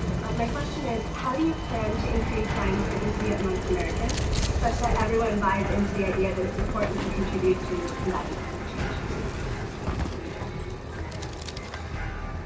change? It's a massive challenge for us to move our country forward in a way that we can all agree upon by the facts. Because at this point, we don't even agree on basic facts. Part of this is the media silos we operate in.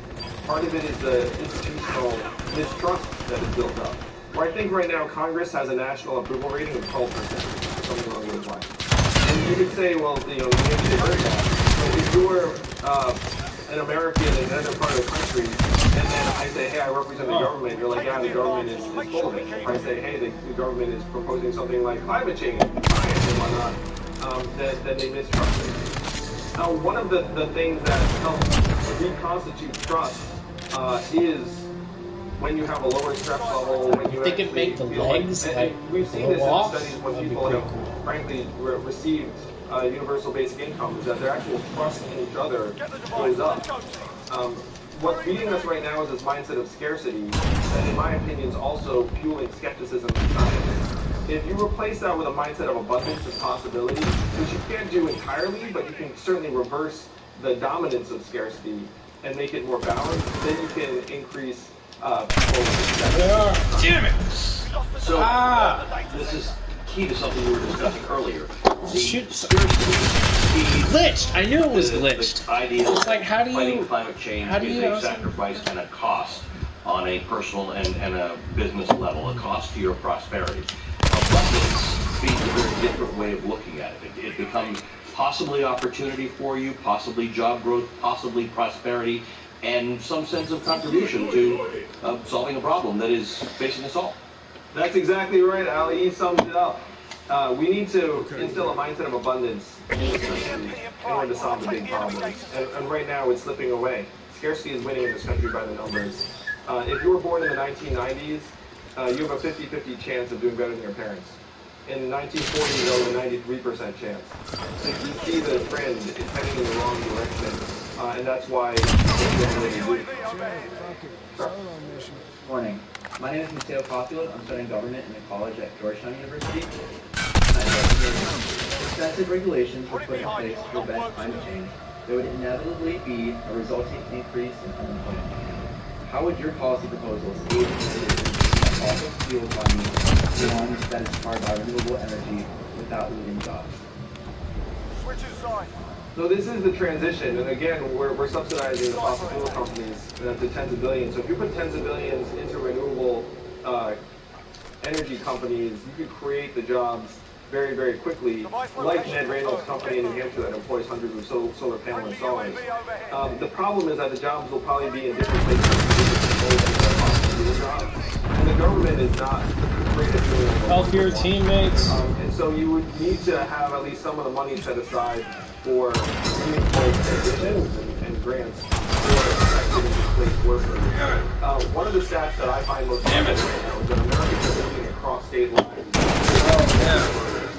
And so instead of moving for a new opportunity in, let's say, like a, energy economy, people are staying where they are, and then their life is deteriorating and not improving.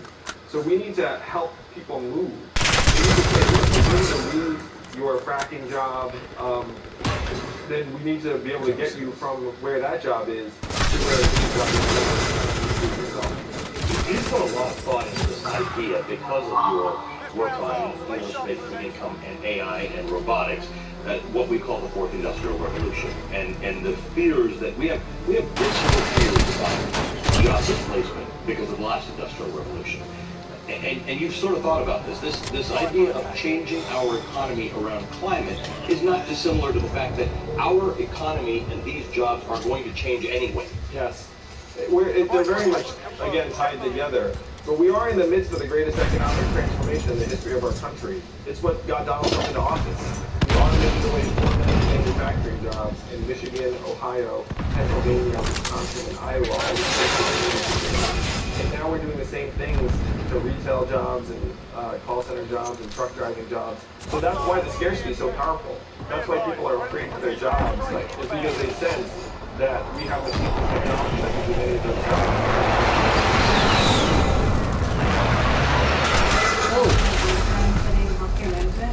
And my question was, realistically, the only way to curb expansion of the cattle industry is to reduce demand. What policy adjustments do you need to reduce this demand? Do that. We want to talk about food and the rate at which agriculture, not everybody thinks about this, is a major contributor to CO2. Now, cattle is very energy consuming and energy expensive. And if you project forward on what we need to do to reduce emissions, you would want to modify Americans' diets over time. Now, some of that is happening actually through education. I do think it's difficult to regulate diets. So what you would want to do, again, is you'd want those cattle producers to have to internalize the cost of emissions. Because if your cattle ends up polluting a lot, which they do disastrously, you don't pay for it, I mean, don't hate the cattle. So then what that would naturally do, and some people are going to hate this, but it would probably make those products more expensive. And that is appropriate because there are the costs of producing food in that way. And so if you were to make it more expensive, then you'd end up changing consumption patterns over time. Which does speak to your whole issue, though, of how do you mitigate for that for the people who are least able to affect it. So when you talk about people who live in coastal areas, people who live in places that flood, people who can't afford their groceries, it's many of the same communities around the country. So if we're talking about making food expensive and housing expensive and insurance expensive, how do you offset that? Well, as you know, Ali, my plan is to give $1,000 a month to every American adult. So all of the things we're talking about are going to be much less impactful than $12,000 a year, or $4,000 a year. How did I miss that? In your household. Right. Sure. My name is Michael Tan. I'm a master's student studying physiology here at Georgetown. I don't consider myself an expert in policy or environmental science. I know I'm here. From what I can tell, any significant and meaningful reduction in CO2 emissions will require coordination. Oh, get out of here, son. Does your administration plan to address this? If so, how do you plan to hold these countries accountable to actually fixing it up? That is the question that, in my mind, should be at the forefront of just jumped out. I'm getting out of India, massive populations, carbon and environmental footprint. The way I would do, one, we have to get our own act together. It's very hard to say, do this if you're not doing it. So that's job one. A constitutional amendment, I would convene a global summit on this. And right now what China's doing is China's making progress on renewables and then exporting the dirty energy. And so, again, we have to go globally compete with them and say, look, we need to be exporting clean energy. Most of the countries Get over that wall. Get over that wall. Go to other countries and say the right thing. It probably will not be effective. I wouldn't rejoin the Paris Accords immediately. I mean, dropping out is obviously the wrong move. But then we have to actually take it a step further, because a lot of the Paris Accords, even if you agree to it, there's not a whole lot of enforcement built into the Paris Accords, let's put it that way. So if you could get some of the big polluters aligned and then say, like, this is something we all have to try and solve for countries that are earlier in their development. Excellent. You talked about American leadership in this. We have moved away from it entirely. It's going to take a little bit of effort to get America to be taken seriously in the world on this one. We were already having difficulty with and now we've got no official leadership on this issue in the world. Well, the great thing is that in our national politics, everyone tends to swing from one extreme to the other. So you have Donald Trump, and the rest of the world is like, what is going on with America? They like drop out of the Paris Accords, or like entirely backwards. And then you end up with President Yang.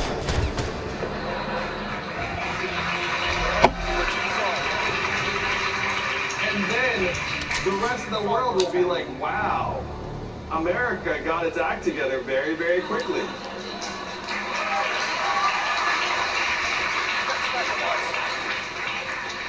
This is the guy who is sitting right there, who seemed very interested in the $1,000 a month.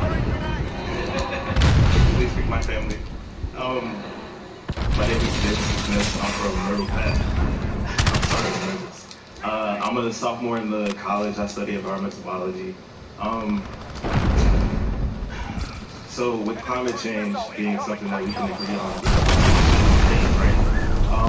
It makes hurricanes, for example, worse, like more damaging. It's not necessarily more hurricanes, but the impact is like larger. I'm from Myrtle Beach, South Carolina, so like I see these effects firsthand. And like people are losing homes, like their whole livelihoods, like people are like dying and being displaced. And I understand what you're saying with like, yeah, like money's a thing, but like money can't buy hope. So outside of money, how else do you plan to help these people that do live in coastal areas? Shake it off. Focus on the next down. So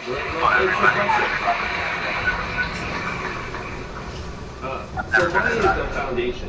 What you do is you get the food off of people's throats and say, look, basic needs, ability to protect yourself and your family should be assured. And then we have a new human-centered economy that's built around people's health and well-being and mental health and resilience. And that would naturally end up supercharging the resources that are being directed that right now we're not even measuring the impact of. And so that's the vision. The other thing is if you're in a truly coastal prone area, then I have a multi-tens of millions of dollar fund to both protect your community and help make it more resilient, and also provide resources for you to relocate if that's what you want. Most Americans do not want to move, and we should not be thinking to people like, hey, you gotta move. Like that's not fair.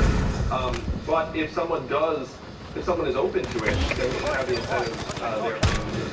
You've got in your plan, you've got $40 billion allocated for free coastal populations, $30 billion for flood protection, like seawalls. So that'll go some distance. I've been in Myrtle Beach for the last 2 years. We always talk about why people don't leave these places. Well, some people can't afford to leave these places and go fill up 2 extra tanks of gas, go stay in a motel for a week. They don't have family around. So that's a real valuable question. In the media, we get very caught up with why didn't you just leave? But some people, it's not a reality for them. Sir. My name is Stephen Zhu, and I am a graduate student at GW, George Washington University. I have a quick question. So we know that you love electric vehicles and you think it's awesome. If you are the President of the United States, will you lead by example and order an electric presidential vehicle? Whoa! Wow! Yes, I will, and I'll go even better. The entire White House motor pool will be electric. All right. And your faith is in the fact that electricity still has to be generated as a power source. You just believe that whether it's through your emphasis on nuclear, the lowering in the cost of solar and wind and hydroelectric, that we will be able to produce enough base electrical power to be powering all our cars. We are the biggest consumers of gasoline for transportation in the world. Right? We're 5% of the world's population, and we're a quarter of the world's oil consumption just for driving around. Yeah, I am confident. We have a cheap, very obvious source of energy in the sun, and it produces plenty of energy that we can convert to electricity. Probably more storage than the actual source. But our storage is getting better and better all the time, so I am confident. Right. Andrew, this has been a great discussion. I the dominant side over here first.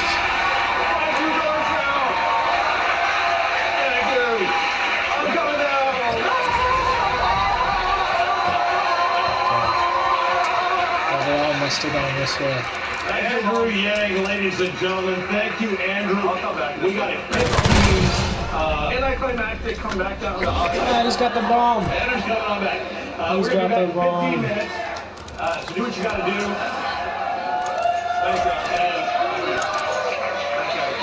A special shout out goes to our God tier producers over on Patreon. Manuel Carrillo III, Bradley Davis, Justin Zhu, Matthew Gerard, and Soka Nelson. If you would like to hear your name heard at the end of every video, then become a God tier producer of the show today. Yeah, gang, 2020. Yeah, gang, 2020. Yeah, gang, 2020. Yeah, gang. Yeah, yeah, gang, 2020. Yeah, gang, 2020. Yeah, gang, 2020. Yeah, gang.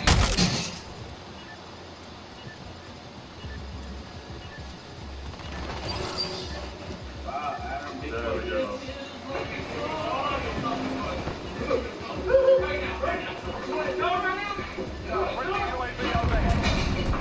Vice President site. Let's see their data. Yo.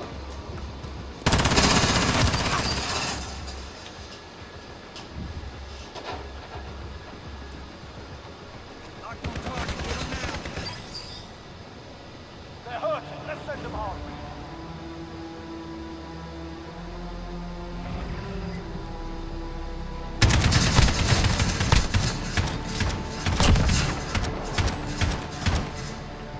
Everyone has a plumbus, and everyone knows what it does, so there's no real reason for me to explain it.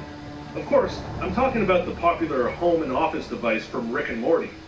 We don't actually know exactly what a plumbus is worth, but according to the episode Interdimensional Cable 2 Tempting Fate, a stolen one was worth 6.5 brapples. Oh, also, we actually have no freaking clue what it is or what it does. I was wondering how plumbuses got made. It was first introduced in the original Interdimensional Cable episode, where we're taken on a channel surfing tour of the universe. We just upgraded our cable package with programming from every conceivable reality. Rick manages to set up the Smith family TV with channels from all sorts of different galaxies and dimensions. I'm Nancy My Eyes Johnson. Everything's black. I can't see a thing. And also I can't feel anything either. Did I mention that? As you'd probably expect, they stumble upon some pretty odd stuff, including a How It's Made parody called How They Do It, in which the narrator explains the process of manufacturing a plumbus. In the episode, they go into detail on how a plumbus is manufactured, including processes like taking the dingle pop and smoothing it out with a bunch of schleem. The schleem is then, of course, repurposed for future batches. Also, they really make sure to rub that bleed to get all that bleed juice. You know, standard stuff like that. The running joke throughout the episode and the whole series is that the plumbus is so common and so well known that there's no need to even explain what it is. Only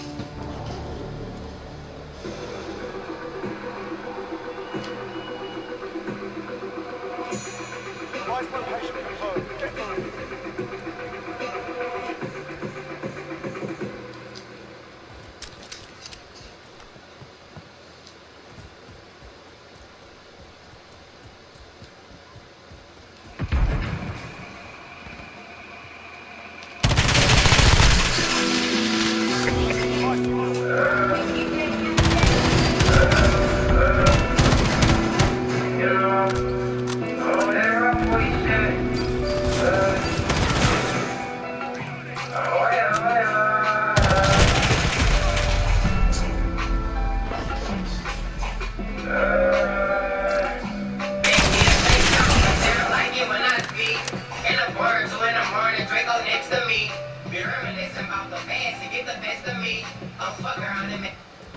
Everybody knows that cooking a piece of meat is like wringing a wet sponge.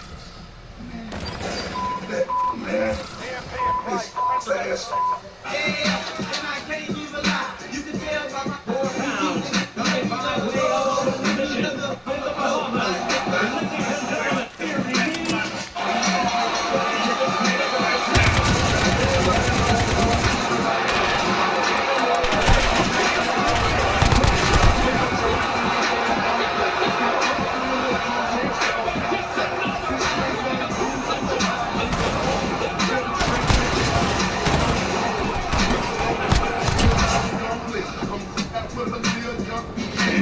Look it up. Wow, what a powerful takedown!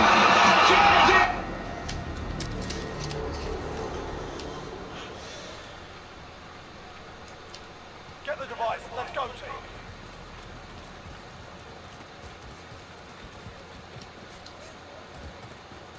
Enemy UAV overhead.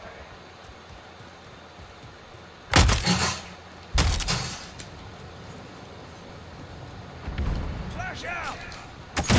Allied cruise missile away. Enemy cruise missile incoming. Device secured.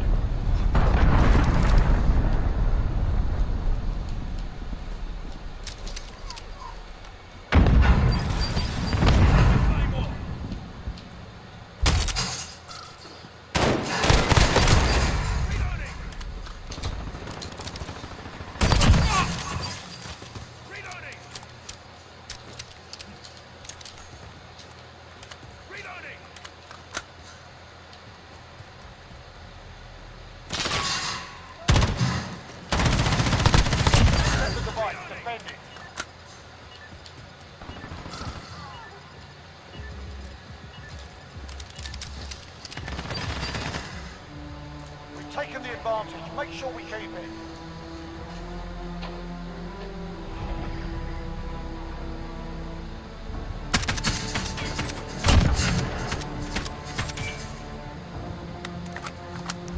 Switching sides.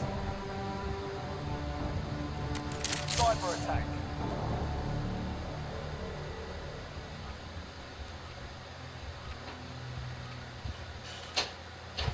Device location confirmed. Get moving.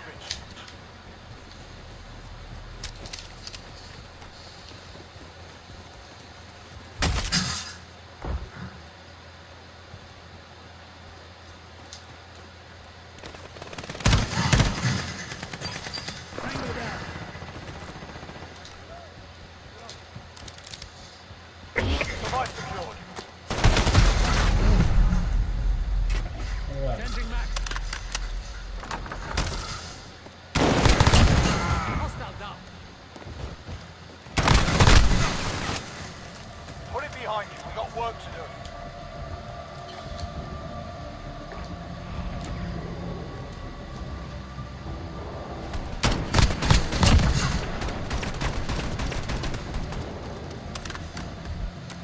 Cyber attack.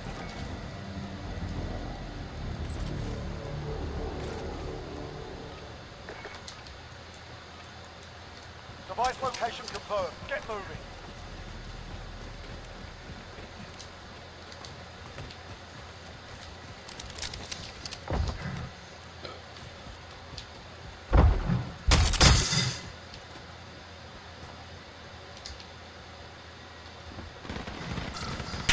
Device secured.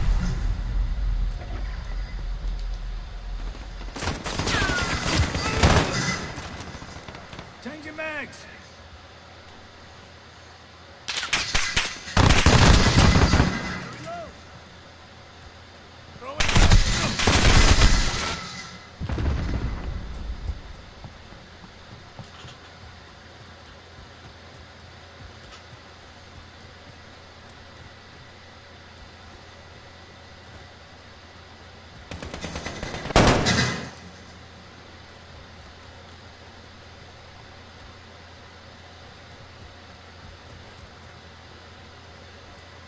Reloading.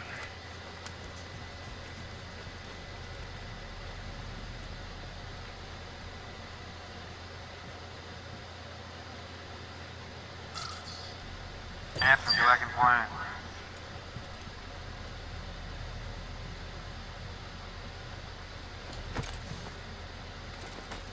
We've armed the EMP. Defend it. Go back and watch it. There's one page.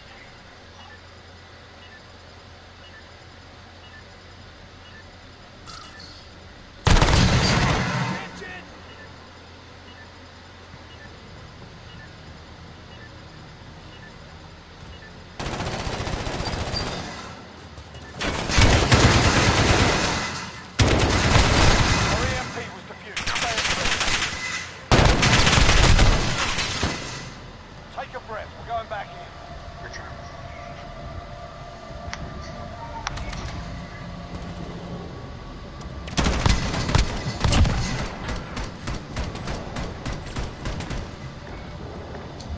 Switching sides. Cyber attack. Looking under rank on the city. Device location confirmed. Get moving. Thank Call of Duty. Hey, here's the UAV. overhead. Enemy UAV overhead. Device secured.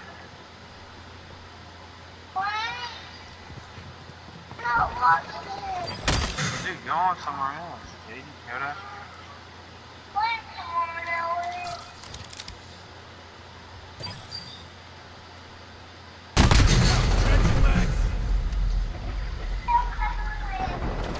Oh shit.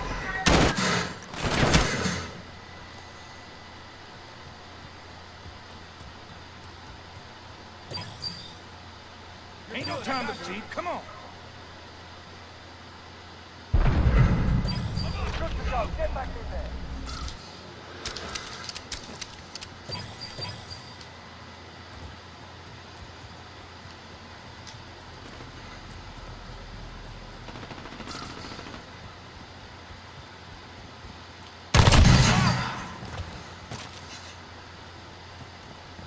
EMP in play. Attack the enemy data center. I'm up, man. Go.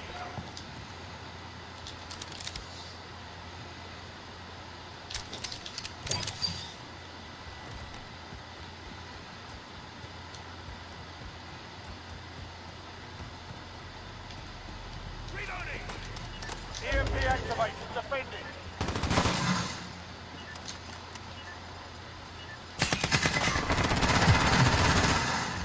Oh. Why is my gun not working?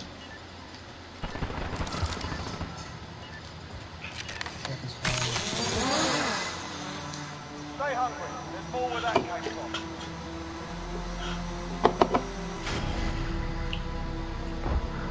Alright, let's just go ahead and get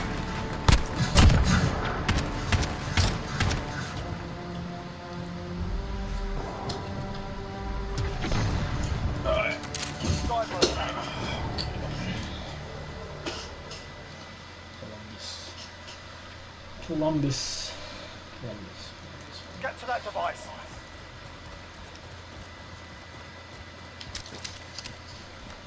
Alright, so they have the I can just rip off. I think.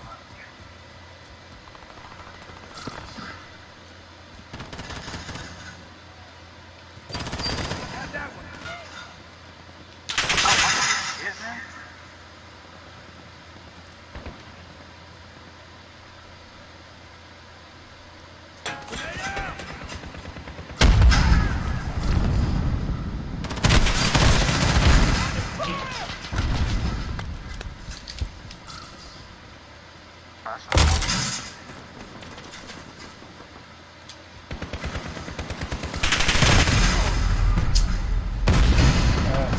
EMP in play. Defend the data center.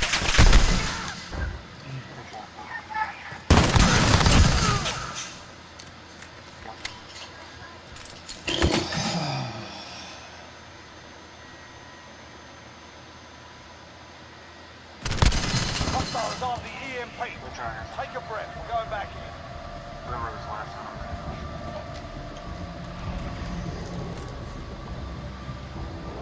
Not bad. All right.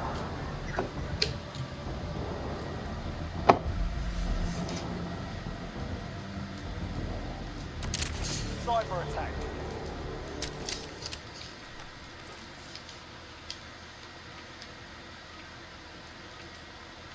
Get the device. Let's go, team.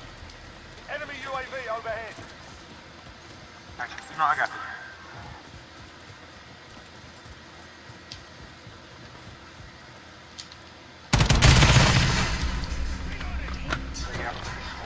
Device secured. Enemy UAV overhead.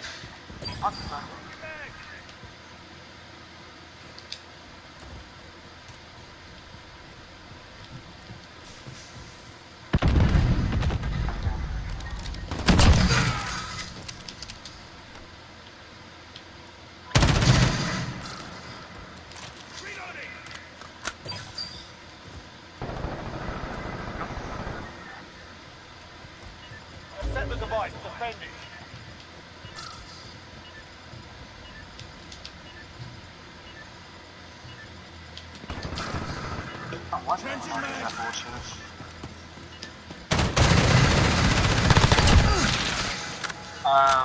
Two of them were last seen by the whale.